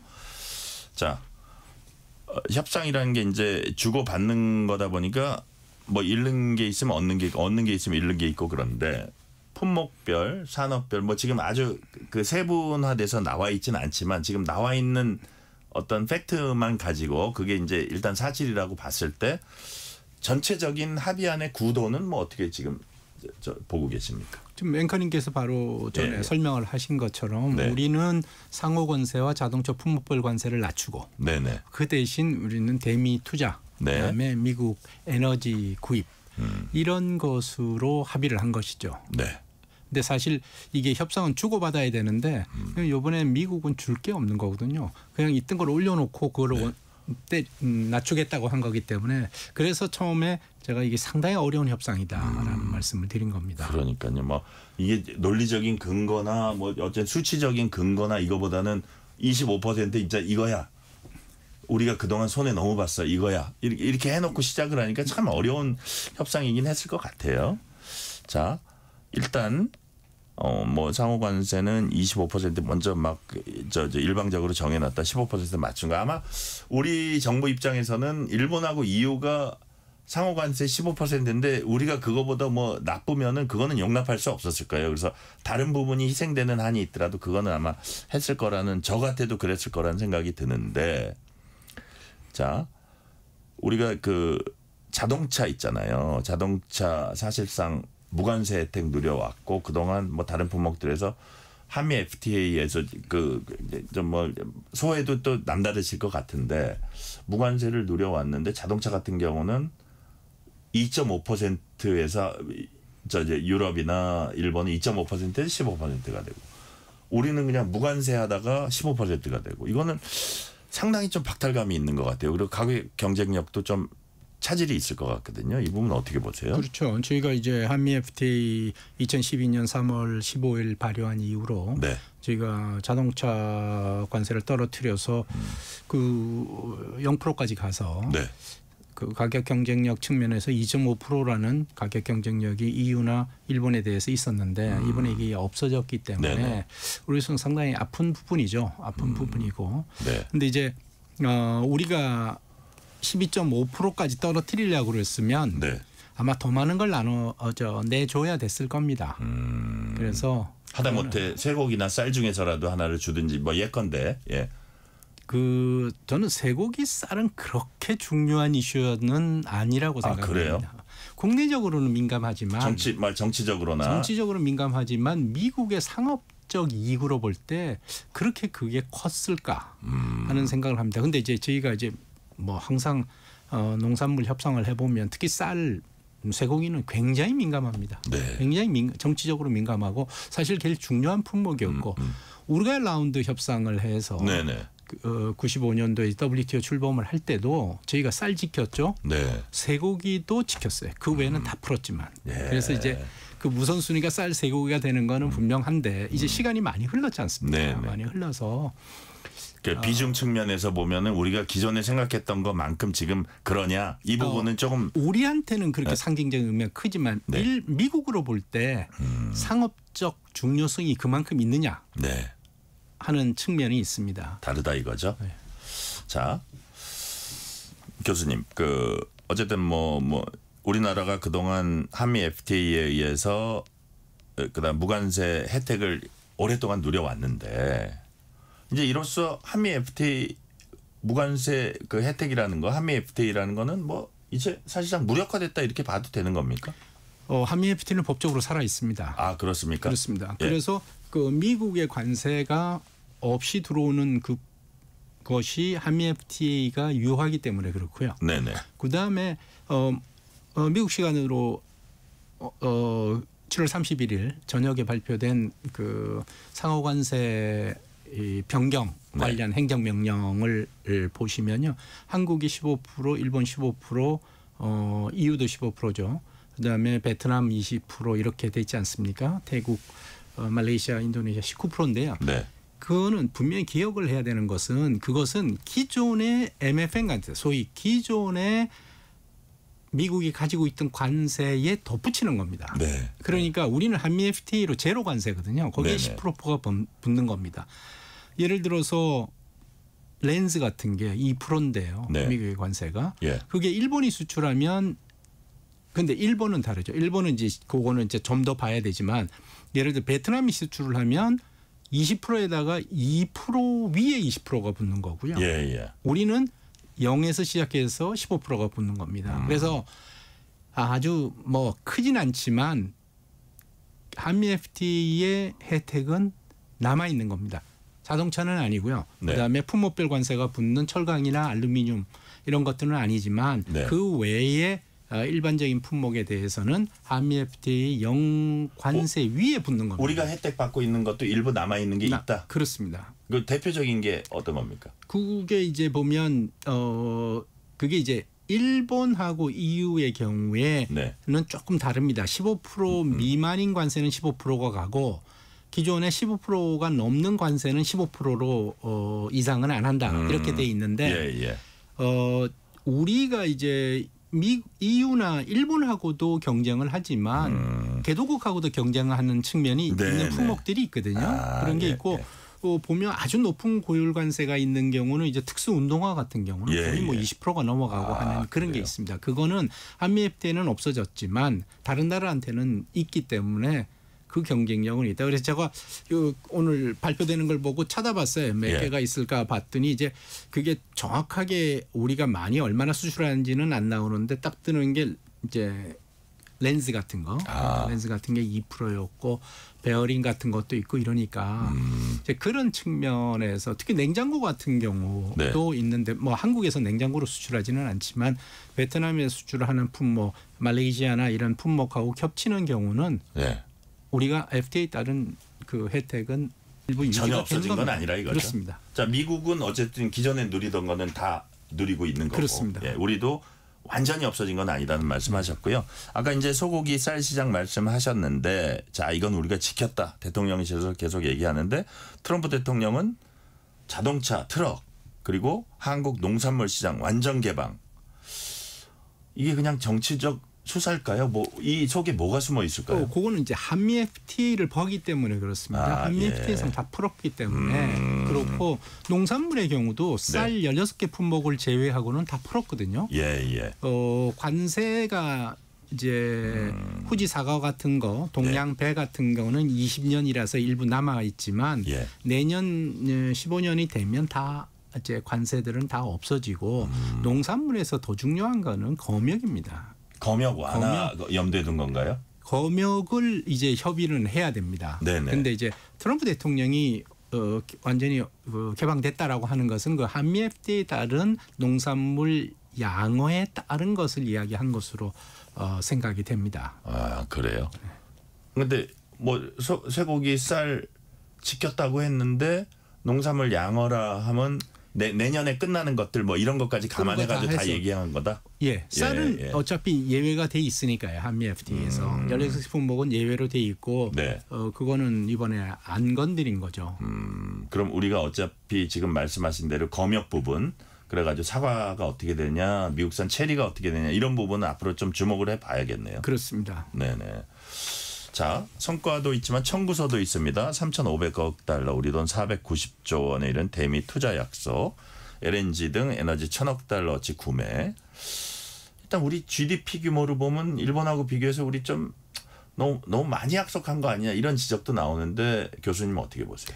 그걸 뭐 일본하고 비교할 필요는 없을 것 같고요. 그래요? 그건 필요가 없고 기본적으로 이 펀드 구성이 어떻게 되느냐, 투자 펀드 구성이 어떻게 되느냐가 우리도 중요하고 일본도 중요합니다. 이제 우리도 그렇고 일본도 당국자들이 다 대부분 이게 투자는 아주 적을 거고 융자 또는 융자 보증이 대부분일 거다 하는데 그게 미국이 받아들여질 수 있을지 그러니까 이 합의문이 구체화되면서 나타난 것을 봐야 될 겁니다. 그리고 우리는 3,500억 불 중에서 1,500불이 조선업 관련 사항이기 때문에 일본과 이렇게 단순 비교하는 것은 조금 논리가 맞지 않는다라는 그런 생각을 갖고 있습니다. 네네. 자 지금 조선업 얘기했는데 우리가 마가에다가 중간에다 S 하나 넣습니다. Make American 뭐 Shipping Great Again 뭐 이런 것 같아요. 아니면 Shipbuilding이든지. 자, 이 조선업력 패키지가 협상에서 타결됐는데 주요했다. 뭐 이런 평가를 자체적으로 이제 대통령실에서 하거든요. 그거는 동의하십니까? 예, 그럴 것 같습니다. 전체 이제 뭐 백악관에서도 이야기를 했지만 이 한국의 투자, 일본의 투자 약속이 협상 타결하는데 아주 중요한 핵심 역할을 했다라고 이야기를 하고 있거든요. 그리고 우리의 경우에 3,500억 불을 만들어내면서 1,500억 불을 조선으로 이렇게 특정한 것은 아주 정교한 정책이 아니었나 하는 평가를 할 수 있을 겁니다. 왜냐하면 트럼프 행정부가 출범 초기 때부터 미국의 조선업을 재건하겠다는 것을 아주 강력하게 주장을 했거든요. 천명했어요. 트럼프 대통령 본인이. 그리고 이 조선은 경제 산업적인 측면만 있는 게 아니라 안보적인 측면이 있습니다. 그래서 그 중국과의 관계도 있고 하니까 이 조선업을 재건하겠다라고 했는데 이 조선업 재건의 가장 좋은 파트너는 이 조선 기술과 관련해서 최고의 기술을 가지고 있는 한국이 될 수밖에 없는 것이죠. 그리고 우리로서도 지금 미국이 지난 4월에 중국 조선소에서 건조된 선박에 대한 입항세를 부과를 하는 결정을 했거든요. 그게 이제 올해 10월 17일부터 시가 되고 계속 증가를 합니다. 그러니까 중국 조선을 견제하는 효과도 있고요. 또 하나는 우리 조선 산업의 수요를 창출한다는 측면에서 이것은 윈윈이라고 생각을 하고요. 제가 이제 88년에 시작돼서 93년에 끝난 OECD 조선 협상에도 관여를 했었고 했는데 이 조선 산업이라는 게 지금 미국이 조선 산업을 재건한다고 하는데 이게 뭐 컨테이너나 벌크 선을 하겠다는 건 아니거든요. 적어도 LNG 운반선 이상의 고부가 가치 선을 투자를 할 거고 세빙선 같은 것도 있고 우리로서도 미국의 기술 다른 기술들을 활용을 해서 우리 조선 산업이 한 단계 발전할 수 있는 특히 이제 조선 협상을 할 때 제가 들은 이야기로 우리 조선 산업의 꿈이 크루즈입니다. 크루즈는 유럽 조선사가 다 독점을 하고 있거든요. 그런 측면에서 이렇게 양국이 서로 보완적인 측면을 잘 활용을 하면 우리 조선 산업이 한 단계 더 발전할 수 있는 계기도 될 수 있을 것이라고 생각을 합니다. 이번에 보니까 재계 총수들도 측면 지원에 나섰는 총력전 나섰습니다. 자, 반도체 삼성 이재용, 조선 한화 김동관, 자동차 현대차 정의선. 본래 이제 정부끼리 하는 건데 협상은 이런 측면 지원이 간접적으로 좀 도움이 됐을 거라고 보세요. 아무래도 이제 가장 핵심 산업인 반도체. 조선, 자동차의 그 총수들이기 때문에 그런 면에서 상당히 우리의 그 대미 투자에 대한 커미트먼트에 대한 설득력을 높일 수 있었을 거라고 생각을 합니다. 자, 그 러트닉 미 상무장관이 한국 대미 투자 수익 90%는 미국이 가져간다. 리테인. 이거 어떤 식으로 해석할지 문제기도 한데 김용범 정책실장이 이거 재투자 개념 같다. 교수님은 러트닉 장관의 90% 갖고 간다. 이건 무슨 뜻으로 해석하세요? 처음에 그게 이제 일본과 미국 간에도 장관 레벨에서는 4천억 불 이 이익 배분 5대5 이렇게 돼 있던 거를 지우고 5천억으로 올렸다가 낮에는 5,500억 불로 발견되고 이 이익 배분도 1대9로 바뀌었거든요. 1대9로 바뀌었는데 그때 우리 김 실장께서 설명한 것처럼 그것은 소위 투자를 해서 얻은 수익을 이렇게 한국으로 가져오겠다는 게 아니라 재투자한다는 개념이지 이걸 미국한테 나눠주겠다는 그런 개념은 아닌 것으로 보이고요. 그런데 이제 일본으로서는 조금 당황스럽나 봅니다. 그래서 일본이 그 미일 협의 결과를 발표한 거를 보면 이 9대 1은 각각의 기여와 각자의 기여와 부담하는 리스크에 고려해서 1대 9가 된다 이렇게 설명을 했더라고요. 역시 이것도 그 합의문을 만드는 과정에서 보다 명확화할 수 있을 것으로 생각이 됩니다. 네. 자 교수님 그러고요. 뭐 어쨌든 언론 보도 이렇게 쭉 나오는 거 보면 유럽연합 같은 경우는 뭐 각 국가나 각 산업 부문 이렇게 투자 의향 계획 이런 거 쭉 취합해 가지고 자 우리 취합해 보니까 이 정도다 했는데 뭐 조선업은 우리가 뭐 1,500억 달러 한다고 하지만 나머지 2,000억 달러 아직 세부적인 게 안 나왔다 이런 얘기가 나오면서 근데 우리는 그냥 2,000억 달러는 세부적인 것도 없는 상태에서 줬다. 그 사실로 그렇죠. 파악하고 지금 계십니까? 이제 그거는 일본도 역시 마찬가지고요. 일본도 역시 마찬가지고 그다음에 이게 이제 얼마만의 기간으로 그 금액이 완성되느냐 이것도 합의된 바가 없거든요. 이제 그 합의가 어떻게 나타날지는 합의문이 나와야 됩니다. 세부 합의, 후속 합의네요. 그렇습니다. 그게 이제 EU의 경우에는 6천억 달러 투자라는 것도 트럼프 대통령 재임 시 동안 이렇게 이제 명시가 되거든요. 그렇게 되지만 우리는 지금 그게 언제까지 그 금액을 달성하느냐 하는 것은 나타나 있지가 않아서 그건 좀 더 파악을 해봐야 되는 그런 상황입니다. 네.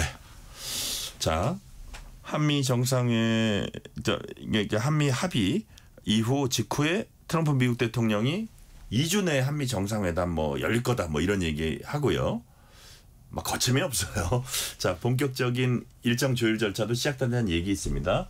양국 뭐 우리 외무하고 저쪽 마코 루비오 국무하고 이제 만나서 그런 약간 조율의 첫 단추 얘기했지 않을까 이제 생각이 되는데 자, 그렇다면 우리가 이제 예상할 수 있는 게 기존에 관세 협상 어느 정도 1차 합의 본 거를 다듬고 세분화하는 과정이 있을 거고 그다음에 우리가 뭐 걱정하면서 이게 과연 어느 정도 압박이 들어올까 생각하는 방위 부분 뭐 그런 부분 있지 않습니까? 주한미군 방위 분담금이라든지 아니면 무기 구매라든지 뭐 이런 것들에 대한 압박이 고강도로 어차피 들어올 거라고 보십니까?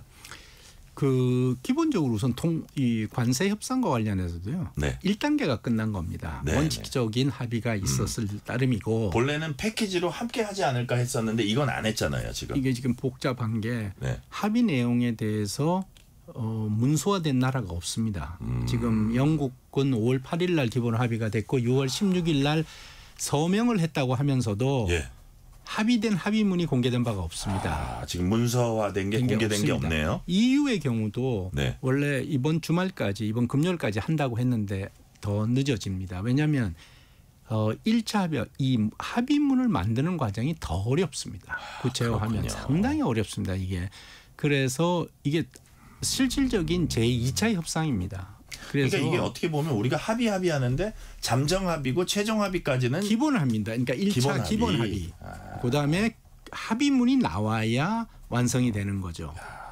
그러니까 합의문이 없군요, 지금. 합의문이 없습니다. 근데 EU는 합의문이 필요합니다. 왜냐하면 이건 합의가 EU 집행위원회에서 한 거고 EU 집행위원회 합의를 회원국들이 승인을 해야 유효하거든요. 근데 회원국들이 승인하려면 문서가 있어야 됩니다. 그래서 아마 EU와의 합의문이 먼저 나오지 않을까 하는데 시간이 굉장히 소요될 겁니다. 그렇게 보면 2주 만에 앞으로 2주 후에 내에 정상회담이 개최된다면 그때까지 한국과의 합의문이 나올까 하는 것에 제가 좀 의문이 있습니다. 자, 이제 많이 교섭해 보시고 협상해 보셨으니까요. 기본적으로 이제 지금 한미 정상회담을 전제로 하고 있잖아요. 그 2주 후가 될지 1주 후가 될지 아니면 3주 후가 될지 한 달 후가 될지 이제 지켜봐야 되는데 그거는 합의문을 어떻게 다듬고 방위 부분 어떻게 협상하고 합의하고 여기에 이제 달려 있다고 보는데 보통 실무선에서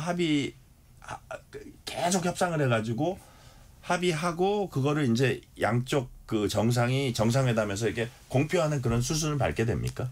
원래가 그렇죠. 정상으로서는 이제 실무 차원 그다음에 장관 차원에서 그때부터 논의하진 않을 거 아닙니까? 그냥 수고했습니다. 환영합니다. 이렇게 끝나는데 트럼프는 아니에요. 트럼프 그래요? 대통령은 본인이 직접 하잖아요. 숫자도 고치고. 그럼 정상회담 열린 다음에도 또 막 할 가능성도 있다고 보시는 거예요? 예측 불가능한 게 트럼프 대통령의 이재명 특징이기 대통령 되게 때문에 곤혹스러울 텐데 만약에 그러면 그것이 조금 우려되는 측면이 그래요? 있죠.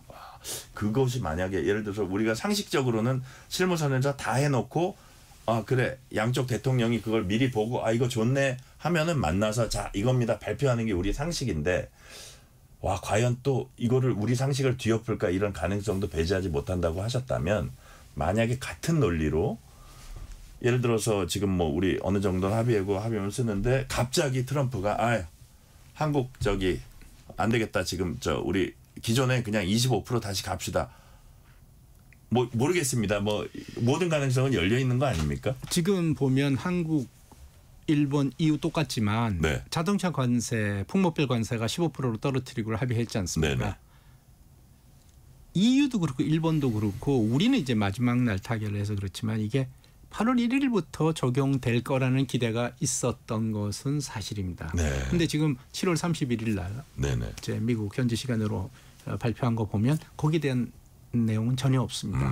상호 관세만 조정을 했어요. 그렇죠. 그건 뭐냐면 아직 합의가 안 끝났다는 이야기거든요. 전체적인 합의가 안 끝. 왜냐하면 기본 합의만 된 상태다. 기본 합의고 미국으로 볼 때는 자동차 관세, 품목별 관세는 협상 대상이 아니라고 했거든요. 그런데 일본의 아주 집요한 노력으로 떨어뜨려 줬는데 아직 안 되는 거는 결국 이거는 미국으로서는 어음받겠다는 소리가 아닙니다. 정확하게 일본 EU가 제시한 안이 구체화돼야 된다 하는 그런 뜻으로 볼 수가 있습니다. 그러니까요. 자 그렇다면 어쨌든 지금 방위비 분담 문제, 우리 국방비 문제 이런 게 이제 얽혀 있는데 통일 외교 안보 당국도 어차피 여기 같이 뭐 인발부 돼가지고 이제 하는 건데 이 통일 외교 안보 당국은 어떤 점에 좀 이렇게 주의를 하고 주목을 해야 될까요? 기본적으로 이제 트럼프 대통령이 나토 회원국들한테 전체 그 국방비 예산을 지출을 GDP의 5%까지 올려라라고 해서 지난 나토 정상회의 때도 나토 회원국들이 다 5%까지 올린다는데 동의를 했거든요. 이 3.5%는 국방비고 나머지 1.5%는 국방과 관련된 인프라 투자로 됐는데 지금 이게 트럼프 1기 때하고 트럼프 2기 때가 상당히 다릅니다. 어떻게 다르죠? 트럼프 1기 때 트럼프가 조치한 내용을 보면 우선 관세와 관련해서 2, 3위조 품목 관세를 철강 25%, 알루미늄 10%를 때렸어요. 그때 EU부터 시작해서 중국, 멕시코, 카나다, 인도 할 거 없이 다 보복한다 그러고 WTO 제소했었습니다. 이번에는 지금 보복하겠다고 말을 한 나라만 EU, 중국, 인도, 브라질 정도고 카나다가 했죠. 실질적으로 행동 영국은 중국밖에 없습니다. EU도 전혀 지난번 1기 때하고는 완전히 다릅니다. 그러면서 그 이유가 뭐냐? 그거는 우크라이나 전쟁에 따른 안보와 관련된 우려 때문에 그렇습니다. 그래서 오늘 어제죠. 파이낸셜 타임스의 칼럼 중에서 Summer of Humiliation 이라는 칼럼이 있습니다. 유럽이 이 치욕의 여름이다라고 한 거죠. 자, 교수님 이게 뭐 더 오래 얘기를 했으면 좋겠는데 이제 시간 관계상 마지막으로 제가 질문 하나 드릴게요. 정작 궁금한 부분이기도 한데 이제 앞으로 우리가 트럼프 최종 합의 때까지 막 더 주의를 기울여야 된다. 이게 합의가 끝난 게 아니다 이렇게 말씀해 주셨는데 이게 궁금해요. 예를 들어서 우리가 투자 규모 이렇게 막 저쪽에 얘기할 때 뭐 그래 우리 3,500억 달러 하겠다. 근데 그게 뭐 1, 2년 사이에 꼭 해야 되는 건 아니니까 이제 좀 중장기적으로 할 텐데 그 사이에 이제 정권이 바뀌어요. 미국에서. 그럼 우리가 투자를 슬그머니 이렇게 걷어들일 수 있는 건지 우리 좀 사정이 바뀌었다고 아니면 이게 트럼프의 어떤 어떻게 보면 막 이런 강한 압박 이런 것이 미국 사람들이 보기에 자기네한테 좀 이게 트럼프가 우리 미국 경제에 악영향도 있는 것 같았지만 보니까 이거 괜찮네. 이 뉴노멀이 돼가지고 정권이 민주당으로 바뀌고 다른 정권으로 미국이 바뀌어도 이런 흐름이 갈 수 있다고 보세요? 이 합의는 미국이 밝히고 있듯이 법적으로 구속력이 있는 합의가 아닙니다. 그렇죠. 미국 자체가 이것은 구속력이 있는 합의가 아니라고 그럽니다. 네네. 미국은 그렇게 하는 이유가 여러 가지 이유가 있습니다만은 첫째로서는 이제 그 분쟁 해결 절차에 시간이 많이 걸리니까 WTO 형태의 분쟁 해결 절차를 사용하지 않겠다는 거죠. 두 번째는 지금 원래 이 통상협상은 의회의 권한입니다.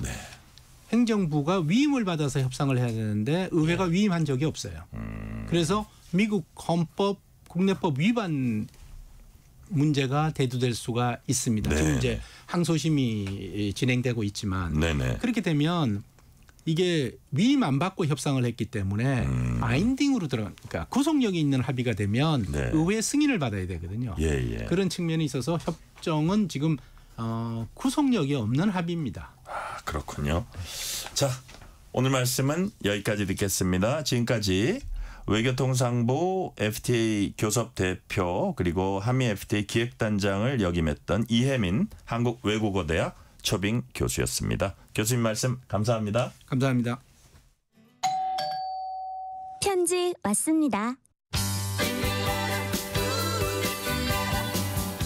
퇴근길 지친 당신에게 힘이 되는 뉴스를 전해드립니다. 매일 저녁 당신과 함께 읽는 세상 이야기. KBS 1라디오 뉴스레터 K.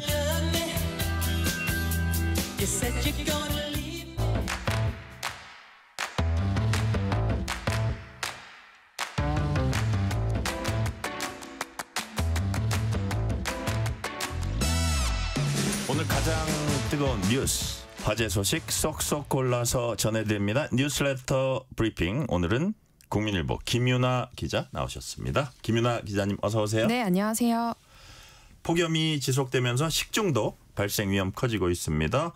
근데 식중독 환자 절반가량이 여름철에 발생한다 이런 통계가 나왔죠? 네. 식품의약품안전처가 분석을 했더니 최근 5년간 여름철 그러니까 7월부터 9월까지 발생한 식중독 건수가 연평균 100건이었습니다. 환자는 2,600명을 넘었는데 전체 식중독 환자의 45% 그러니까 절반가량이 여름철에 발생하는 걸로 조사가 됐습니다. 이 식중독을 유발하는 균은 살모넬라 그리고 병원성 대장균 같은 것들이었는데요. 이 살모넬라균은 달걀이 원인이었습니다. 주로 날달걀이나 덜 익힌 달걀을 먹을 때 또 달걀을 원료로 한 식품을 통해서 감염이 되는 걸로 알려져 있고요.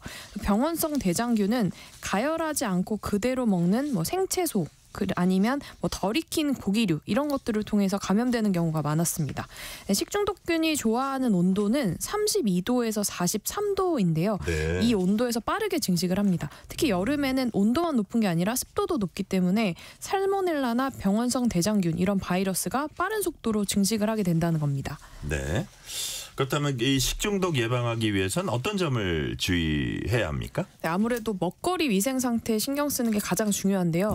특히 장을 볼 때부터 이 식재료 보관 온도에 신경을 써야 합니다. 장바구니에 식재료 담는 순서부터 신경을 쓰는 게 좋은데요. 먼저 상온에 보관할 수 있는 식품을 담고 그 다음에 과일이나 채소와 같은 농산물 그 뒤에는 햄이나 어묵처럼 냉장이나 냉동이 필요한 식품을 담고 마지막에 육류나 어패류를 구매하는 게 여름철 식재료를 안전하게 관리할 수 있는 방법 중에 하나입니다. 특히 휴가철 맞아서 음식을 싸서 떠나시는 분들도 계실 텐데 차 내부나 트렁크에는 식재료를 오래 방치할 경우에 식중독균이 증식할 위험이 크거든요. 그래서 이동한 뒤에 도착해서는 곧바로 식재료를 냉장고에 옮겨야 하고요. 또 아이스박스를 이용해서 서늘한 상태로 운반을 해야 합니다. 그리고 냉장고에 넣으면 식재료가 다 안전할 거다 이렇게 생각하실 수 있는데 그렇지 않습니다. 저온에서도 생존이 가능한 미생물들이 있어서 냉장 냉장고를 항상 청결하게 관리를 해야 하고요. 또 냉장고를 너무 꽉꽉 채워서 보관을 하게 되면 이 냉기가 순환하지 않기 때문에 냉장고 안에 온도가 제각각일 수 있어서 70% 이하로 사용하는 게 좋다고 합니다. 또 식중독에 걸렸을 경우에는 대부분 5일이나 7일 이내에 자연 회복이 가능한데 문제는 어린이나 고령자, 기저질환 있는 경우에는 합병증이나 다른 감염 질환으로 이어질 수 있기 때문에 증상이 나타나면 곧바로 병원을 찾아서 진료를 받아야 합니다. 네. 내년도 기준 중위소득이 정해졌는데 역대 가장 많이 올랐다고 합니다. 김 기자님, 기준 중위소득이 개념이 뭐예요? 네, 이게 국민 가구의 중간값을 말하는 겁니다. 그런데 이게 그 단순히 중간값을 정하는 게 무슨 의미냐 이렇게 생각하실 수 있는데 이게 각종 복지급여를 줄 때 이 기준 중위소득값에 따라서 줄지 말지 이 자격 여부를 결정하고 또 금액도 금액도 결정을 합니다. 이게 그냥 정해지는 게 아니라 보건복지부가 매년 중앙생활보장위원회 이걸 열고 내년도의 국민 가구의 중간값은 얼마입니다. 이걸 결정해서 발표를 하는데요. 그러니까 내년도 중위소득을 봤을 때 4인 가구 기준 649만 4,738원으로 정하기로 했습니다. 그러니까 올해가 609만 7,773원이었으니까 내년에는 6.51% 올라가는 거고요. 이게 증가율만 보면 올해 6.42% 올랐는데 그러니까 내년에는 이것보다 더 높은 6.51%여서 2022년부터 5년 연속 계속 최고치로 오르게 됐습니다. 내년도 기준 중위소득의 특징은 가구 구성원 수가 적으면 적을수록 증가율은 더 높다는 겁니다. 그래서 4인 가구는 6.51% 인상됐지만 3위는 6.64, 2위는 6.78, 1위는 7.2%로 더 높아집니다. 그러니까 가구 구성원 수가 적을수록 소득이 낮아지는 경향이 있기 때문에 더 높이 올렸다라는 게 복지부의 설명이고요. 금액으로 따져보면 1인 가구의 기준 중위소득은 17만 2,225원 오른 256만 4,238원이 되는데 이 기초생활보장 가구의 그 수급 가구의 74%가 이 1인 가구에 해당을 하거든요. 그렇기 때문에 이 금액이 올랐다라는 건 1인 가구의 중위소득이 올라가게 되면서 복지 혜택을 받을 수 있는 가구도 더 늘어났다 이런 뜻입니다. 네. 기준 중위소득이 올라가면서 기초생활수급자가 받는 최저 생계비도 올랐다고 합니다. 이게 4인 가구 기준으로 처음으로 200만 원 넘었어요? 네, 맞습니다. 이게 기초생활수급자가 받는 생계급여도 이 중위소득을 기준으로 하기 때문에 중위소득이 올라갔으니까 생계급여 금액도 늘어나게 되는데요. 이 생계급여는 기준 중위소득의 32%를 기준으로 해서 이것보다 적으면 지원을 받을 수 있고요. 그러니까 쉽게 말해서 이 기준 중위소득의 32%라는 게 급여를 줄지 말지의 기준이 되는 동시에 또 받을 수 있는 금액이 되는 겁니다. 그래서 내년도 기초생활수급자가 받는 생계급여는 207만 8,316원으로 13만 원 정도 오르게 됐고요. 올해만 해도 195만 1,287원이었는데 내년에 처음으로 4인 가구 기준 200만 원을 넘게 됩니다. 그러니까 단 이게 소득이 없으면 이 금액을 받게 되고요. 만약에 여기 소득이 있으면 여기서 빼는 방식이라서 만약에 소득이 100만 원이다라고 한다면 100만 원을 뺀 107만 8,316원을 받게 되는 겁니다. 그래서 이 기준 중위소득이 크게 올랐다라는 건 뭐 생계급여뿐만 아니라 각종 복지제도의 문턱이 낮아지고 또 그 대상자들한테 지급하는 지원 폭도 늘어났다 이런 뜻인데요. 이게 생계급여뿐만 아니라 뭐 주거급여도 있고요. 교육급여, 뭐 의료급여 이런 것들이 있어서 다 맞물려서 대상자가 늘어나게 됩니다. 그래서 이게 기준은 조금씩 다 다른데 생계급여는 32%를 기준 중위소득의 32%를 기준으로 하고 교육급여는 50%, 의료급여는 40% 이하면 수급 자격을 얻을 수가 있습니다. 네. 자, 이번에 주제 바꿔서 정부가 세제 개편안을 발표했습니다. 내년부터 어떤 게 달라집니까? 네, 자녀들에 대한 소득공제 한도가 좀 확대됐다. 이게 특징인데요. 그러니까 내년부터 총 급여가 7천만 원 이하이면서 자녀가 2명 이상이다라고 한다면 신용카드 소득공제로 최대 400만 원을 받을 수가 있습니다. 기존에도 이 혜택이 있는데 이것보다 100만 원 더 많아지는 거고요. 다만 총 급여가 7천만 원을 넘는다라고 한다면 2자녀 이상이라고 해도 300만 원까지만 소득공제를 받을 수가 있습니다. 또 예체능 학원비도 세액공제를 받을 수 있게 되는데 그동안은 태권도장이나 음악, 미술, 무용학원 이런 곳들에서는 미취학 아동만 공제를 받을 수가 있었습니다. 그런데 이제는 초등학교 1, 2학년까지도 공제를 받을 수가 있게 되고요.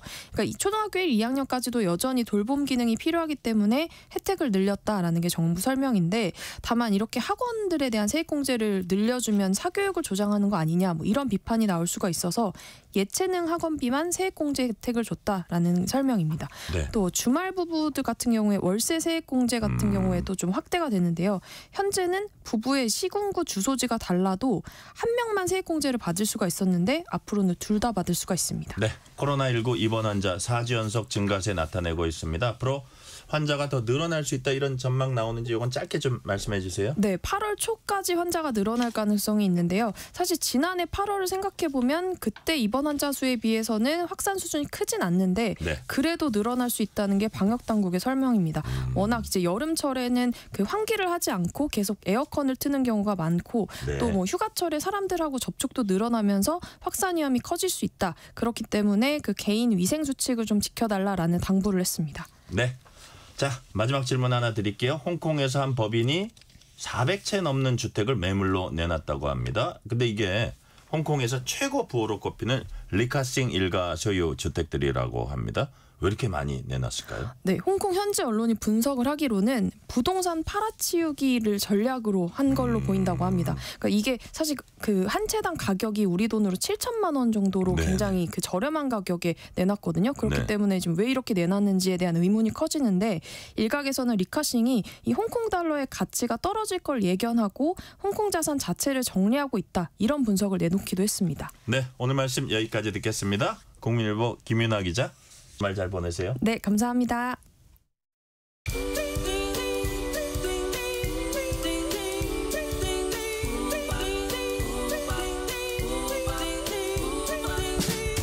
오늘 하루 뉴스를 정리해주는 다정한 편지 한 통. KBS 일라디오 뉴스레터 K.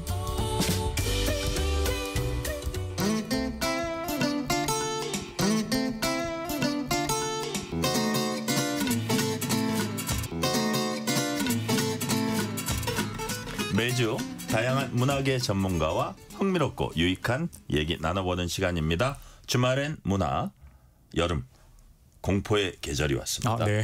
더위를 있는 데는 네. 오싹한 공포물 만한 게 그쵸. 없다, 이런 얘기들 하는데 네네네. 오늘도 허남웅 영화평론가가 오싹하고 또 시원한 여름맞이 공포영화 추천해드립니다. 허남웅 평론가님 어서 오세요. 네, 안녕하세요. 자, 보통 여름을 공포의 계절이라고 합니다. 그쵸. 뭐 공포영화도 이때 많이 개봉하는데 맞아요.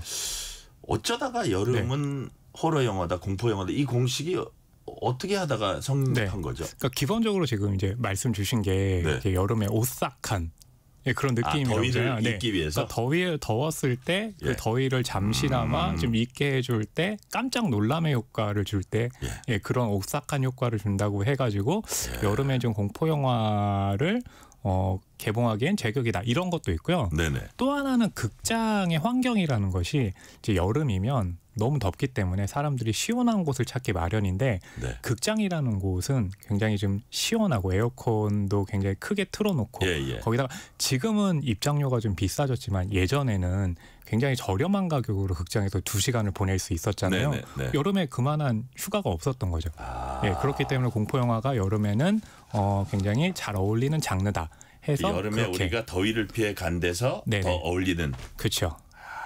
그러다 보니까 그 시기가 공포 영화의 시기가 여름이다라는 게 그렇게 된 돼버린 거죠. 거네요. 네네네. 자, 그렇다면 네. 이게 이제 평론가님은 네. 공포 영화를 즐깁니까? 저는 굉장히 좋아합니다. 굉장히 좋아하세요. 오, 좋아하세요. 어떤 예를 들어서 예를 하나 들면. 그러니까 좋아하는 이유가 몇 가지가 있거든요. 그러니까 가령 첫 번째 같은 경우는 이 공포 영화라고 했을 때 단순하게 사람들이 공포를 느낀다. 거기에는 여러 가지 효과가 있잖아요. 깜짝 놀람의 효과도 있고 은은하게 뭔가 무서워지는 효과가 있고 좋은 공포 영화는 그 사회나 그 시대가 이렇게 사람들이 무의식적으로나 의식적으로나 뭔가 무서운 느낌을 갖는 것이 있거든요. 가령 최근에 한국 영화를 보게 되면 층간소음 관련한 공포 영화가 많이 나오고 있어요. 그러니까 거기에 대한 두려움들이 있거든요. 그걸 영화로 승화시켰을 때 공포물이 되는 건데 그런 점에서 사회에서 사람들이 무엇을 가장 걱정하고 있는가를 포착할 수 있는 게 공포 영화에서 저는 즐기는 게 첫 번째고요.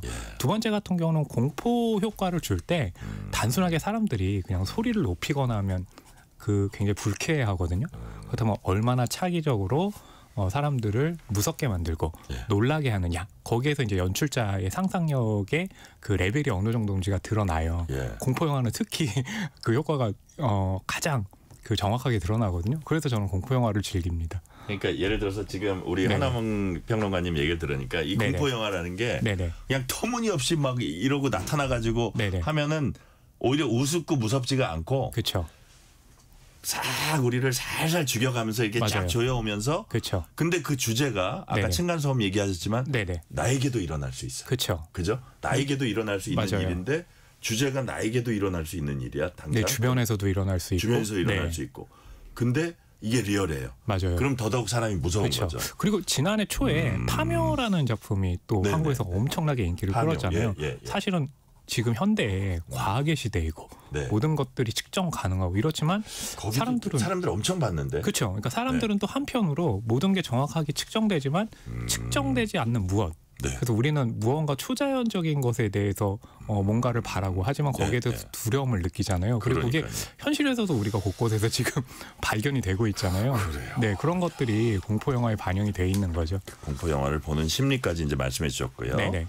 자, 우리가 공포 영화 이렇게 용어를 쓰는 거하고 호러 무비 이것도 또 어감이 사뭇 다르고 한국 귀신이 나오는 공포하고 또 링이나 줌 같은 그 일본의 공포, 척이나 뱀파이어 나오는 서양의 공포, 나라마다 공포가 이렇게 달라요 또. 그러니까 나라마다도 다르고요. 시대마다도 다르거든요. 가령 한국 같은 경우 예전에 70년대 보게 되면 뭐 여곡성, 누구누구의 한 제목 이런 경우가 많았어요. 특히 그 여성들의 이제 피해 의식 뭐냐면 가부장 사회에서 여성들이 겪는 피해들이 굉장히 많아서 70년대에는 그 여성들이 뭔가 숨졌다가 귀신으로 나타나서 그 한을 푸는 거예요. 맞아요. 그런 종류의 영화가 70년대, 80년대 많았거든요. 그리고 홍콩 같은 경우 강시 영화가 굉장히 유행했던 적이 있잖아요. 유행했죠. 그렇죠. 강시 영화는 이렇게 서서 손을 앞을 펴고 콩콩 뛰잖아요. 근데 그게 굉장히 흥미로운 게 홍콩 같은 경우는 이제 땅이 작잖아요. 그러다 보니까 관을 묻을 때 한국은 가로로 묻는데 세로로 묻는 거예요. 그러면 거기 이제 귀신은 그런 게 반영되는군요. 이렇게 해서 서서 이렇게 점프하듯이 가고, 그러니까 나라마다 시대마다 이렇게 공포가 발현되는 효과가 굉장히 다르게 나타나서 그거 역시도 구별해서 보면 굉장히 흥미로운 지점인 거죠. 그러니까요. 네네. 자, 그래서 우리가 뭐 시대별로 달라진다는 얘기도 하셨는데 뱀파이어, 귀신 이런 거는 이게 뭐지 하다가도 좀비 영화는 미래에 정말 이런 일 벌어지면 어떡하지? 그러고 또 공포를 느낄 수도 있고. 공포에도 이제 역시 유행이나 시대별 다른가 봐요. 그러니까 최근에는 이제 좀비물들이 한국도 그렇고 해외도 그렇고 굉장히 각광받고 있는데 코로나도 그렇고 그 이전에 보면 뭐 홍콩 사스다 해가지고 전염에 대한 공포들을 가지고 있었잖아요.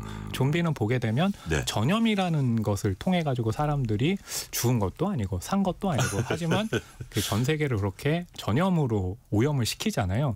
그런 것에 대한 반영이 이제 좀비 물이거든요. 그래서 뭐 미국에서도 그렇고 한국에서도 그렇고 특히 이제 부산행 같은 영화도 한국에서 그 이전까지 부산행 전에는 좀비 영화가 한국에서는 거의 그 비주류였어요. 그렇죠. 지금 이제 주류가 됐고 또 최근에는 그 코믹과 좀비를 합친 또 좀비딸 이라는 작품도 나오게 되고 그러면서 이제 좀비가 각광을 받고 있는 거죠. 자, 뭐 무속에 대한 관심도 높아지고 이게 뭐 영화에 반영되기도 하고요.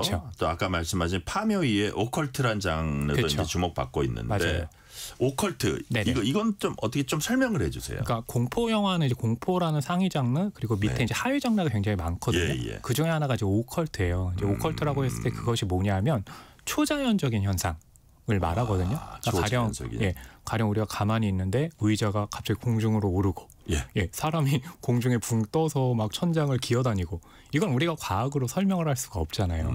이건 초자연적인 현상으로밖에 설명을 할 수 없고 설명이 불가능하기 때문에 너무나 무서운 거죠. 어쨌든 그 영화 매니아들한테 먹혀요 또. 그렇죠. 그런 것들이 뭐냐면 우리에게 찾아오는 공포는 사실은 아까처럼 설명 가능한 것도 있지만 내가 왜 나는 뭔가를 잘못하고 있진 않은데 왜 나에게 이런 잘못된 일이 일어날까? 그건 측정할 수가 없잖아요. 어떻게 보면 본인에게 있어서는 그런 심리적인 부분이 초자연적인 현상인 거예요. 그런 것들을 초자연적인 현상. 그렇죠. 그런 것들 뭐 귀신이라든지 이런 것들과 결합을 했을 때 이제 그런 장르들은 이제 우리가 오컬트라고 이제 부르게 되는 거죠. 그러니까 예를 들어서 우리가 이렇게 공포 영화 보고 났을 때 이게 이런 스토리로 정말 거의 그 박해당한 며느리가 그 한을 풀기 위해서 이렇게 결국 잔인하게 한을 풀었다. 이런 이 스토리가 성립되는 경우가 있고 그렇죠. 그런 스토리는 모르겠는데 뭔지 모르겠지만 어쨌든 그 인과관계를 설명할 수는 없어요. 맞아요. 그런 게 조금 더 무서울 것 같은데요. 그래서 오컬트 장르 중에 이제 대표작이 뭐 엑소시스트 있고 또 하나의 컨저링이라는 작품이 있잖아요. 그러니까 설명을 할 수 없는 현상이기 때문에 보통 이제 우리가 오늘 공포 영화에 대해서 얘기하는 건 여름이 공포 영화의 시즌이기 때문이다라는 얘기를 하는데 컨저링 같은 작품은요. 그러니까 설명할 수 없는 현상을 다루잖아요. 그래서 아예 개봉을요 2013년에 개봉했었는데 9월 추석 시즌에 잡았어요. 보통 그렇게 되면 공포 영화는 여름인데 추석이면 여름이 끝날 시기인데 그때 개봉을 한다고. 흥행이 좋았어요. 굉장히 잘 됐거든요. 그러면서 이제 공포 영화도 여름에 하는 것도 좋긴 하지만 또 영화의 성격에 따라서 시기를 바꾸는 것도 괜찮다라는 그런 인식이 생기기도 했죠. 그러니까요. 아까 이제 우리 평론가님께서 잠시 말씀해 주신 부분이긴 한데 층간소음 소재로 한 영화 개봉 소식 이제 들었습니다. 노이즈 84제곱미터. 그렇죠. 이건 우리가 뭐 아파트 사고할 때 이게 많이 듣던 뭐 평수 얘기할 때 그거를 이제 수치상으로 더 정확히 표현한 거죠. 그러니까요. 그 공간 안에서 과연 무슨 일이 벌어질까 이런 느낌이 확 오는데 둘 다 우리나라 영화입니다. 네, 한국 영화죠. 층간소음 소재로 삼았다는 거는 뭐 나에게도 일어날 수 있는 일 이게 저는 언뜻 떠오르는데 또 그런 거 말고도 또 어떤 노린다고 이렇게 주목할 부분이 있을까요? 그러니까 노이즈 같은 경우가요. 이제 국내에서 올해 이제 150만 정도 넘었는데 뭐 순위상으로 보면 그렇게 높은 순위는 아니지만 그 제작비 대비 수익률이 굉장히 높거든요. 최근 2, 3년 동안에요. 한국 영화계에서 가장 많이 만들어진 장르가 공포물이기도 하고 그렇다면 그 이유는 무엇이냐? 최근 이제 한국 영화가 그렇게 성적이 좋지 못하잖아요. 그러니까 투자를 과감하게 할 수가 없어요. 근데 이런 84제곱미터라든지 노이즈 같은 경우는 층간소음이라고 하면 그 방 안이나 아파트나 제한된 공간에서 벌어지잖아요. 제작비가 그렇게 많이 들어가지 않아도 돼요. 그리고 꼭 뭐 슈퍼스타를 꼭 캐스팅하지 않아도 사실 되는 작품 같은데. 그러니까 그런 공포 같은 경우는 이 공포 효과가 일반인들한테 오는 거잖아요. 근데 슈퍼스타가 그런 공포에 휘둘린다. 현실성이 좀 떨어지죠. 그러니까 슈퍼스타보다는 조금 인기가 그렇게 높진 않지만 그래도 대중들에게 알려진 그런 임무를 하게 되면 배우 개런티도 그렇게 많이 안 나가게 되면서 뭔가 저예산 혹은 중저예산으로 영화를 만들고 대신 수익이 높아질 수 있거든요. 그것이 최근에 이제 층간소음이라는 것이 그런 제작 환경하고 어울리면서 각광을 받고 있는 거죠. 자, 또 84제곱미터 감독 이전에도 공포 영화 만들었던 분이라고 해요. 맞아요. 스마트폰을 떨어뜨렸을 뿐인데. 보통 이렇게 공포 영화를 만드는 감독들은요. 모든 감독이 그런 건 아니지만 공포에 대해서 매력을 느껴가지고 그 장르만 계속해서 파는 감독이 있어요. 아까 이제 컨저링 말씀드렸지만 제임스 완 감독 같은 경우도 이런 그 컨저링 유니버스라고 그래가지고 오컬트 쪽으로 계속해서 또 파고 있기도 하고 지금 말한 이 84제곱미터의 김태중 감독 같은 경우도 이전에 스마트폰을 떨어뜨릴 뿐인데 가지고 공포를 하기도 하고 그런 경우가 또 있는 거죠. 아까 저기 캐스팅할 때 꼭 이병헌 송혜교급이 아니더라도 연기력 탄탄하고 그렇지만 뭐 그래도 실력 인정받은 오피스 고화성 뭐 이런 맞아요. 식이죠. 그렇죠. 그런 식이죠. 맞아요. 갑자기 이제 오피스 고화성이 떠올랐어요. 맞아요. 또 고화성 배우 같은 경우는 이제 괴물이라는 이제 영화가 고준호 감독 영화 있었는데 그때 또 이렇게 괴물에게 납치당했는데 그때 그 인물이 느끼는 공포감 같은 것들이 있을 거잖아요. 표정 연기 좋아요. 맞아요. 고화성 씨가 이걸 들어야 되는데 그게 문제네요. 잘 알고 있을 겁니다. 자, 괴기열차 이것도 신작인데 주현영 씨가 나온 영화네요. 맞아요. 그러니까 주현영 배우라고 하면 우리가 이제 코믹한 그런 연기에 좀 이렇게 재능이 있는 배우로만 알고 있는데요. 괴기열차는 이제 공포 영화이고 이게 뭐냐면 유튜버로 등장을 해요. 거기서 이제 주현영 배우가 코믹한 그런 연기가 아니라 굉장히 심각하고 진지하고 또 두려움에 떠는 연기를 하거든요. 거기다가 최근에 그런 것도 있어요. 그러니까 유튜버라고 할 때는 실시간처럼 화면을 보여주잖아요. 근데 그 공포를 실시간으로 보여준다라고 했을 때 느끼는 효과도 굉장히 크죠. 그러니까 뭔가 연출이 아니라 실제로 벌어지고 있어라는 효과를 주는 거죠. 그러니까요. 자, 신작들 위주로 저희가 알아봤잖아요. 네네네. 근데 OTT에서 다시 볼 수 있는 옛날 네네네. 공포 영화 어떤 네네네. 거 하나 추천 좀 해주세요. 아니 2주 전에 제가 KBS에서 그 한국 영화 클래식이라고 하면서 2001년 소름이라는 작품을 공포 영화를 틀어주더라고요. 그래서 2000년대 초반도 이제는 클래식이구나라는 생각을 했는데 넷플릭스에 들어가면요. 2003년에 개봉했던 장화홍련.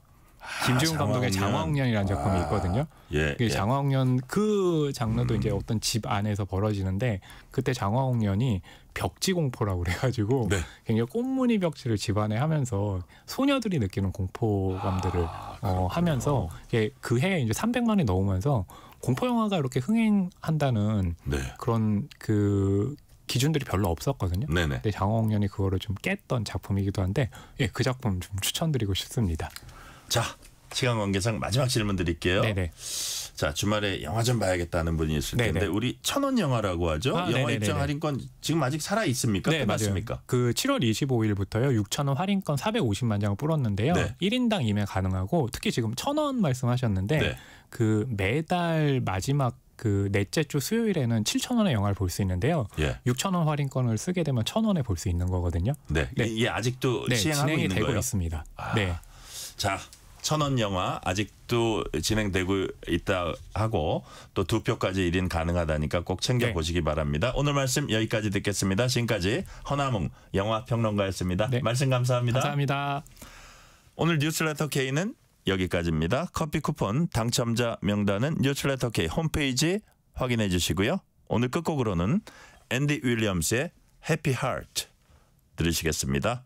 오늘도 함께해 주신 청취자 여러분 진심으로 감사드립니다. 지금까지 뉴스레터 K 전종철입니다.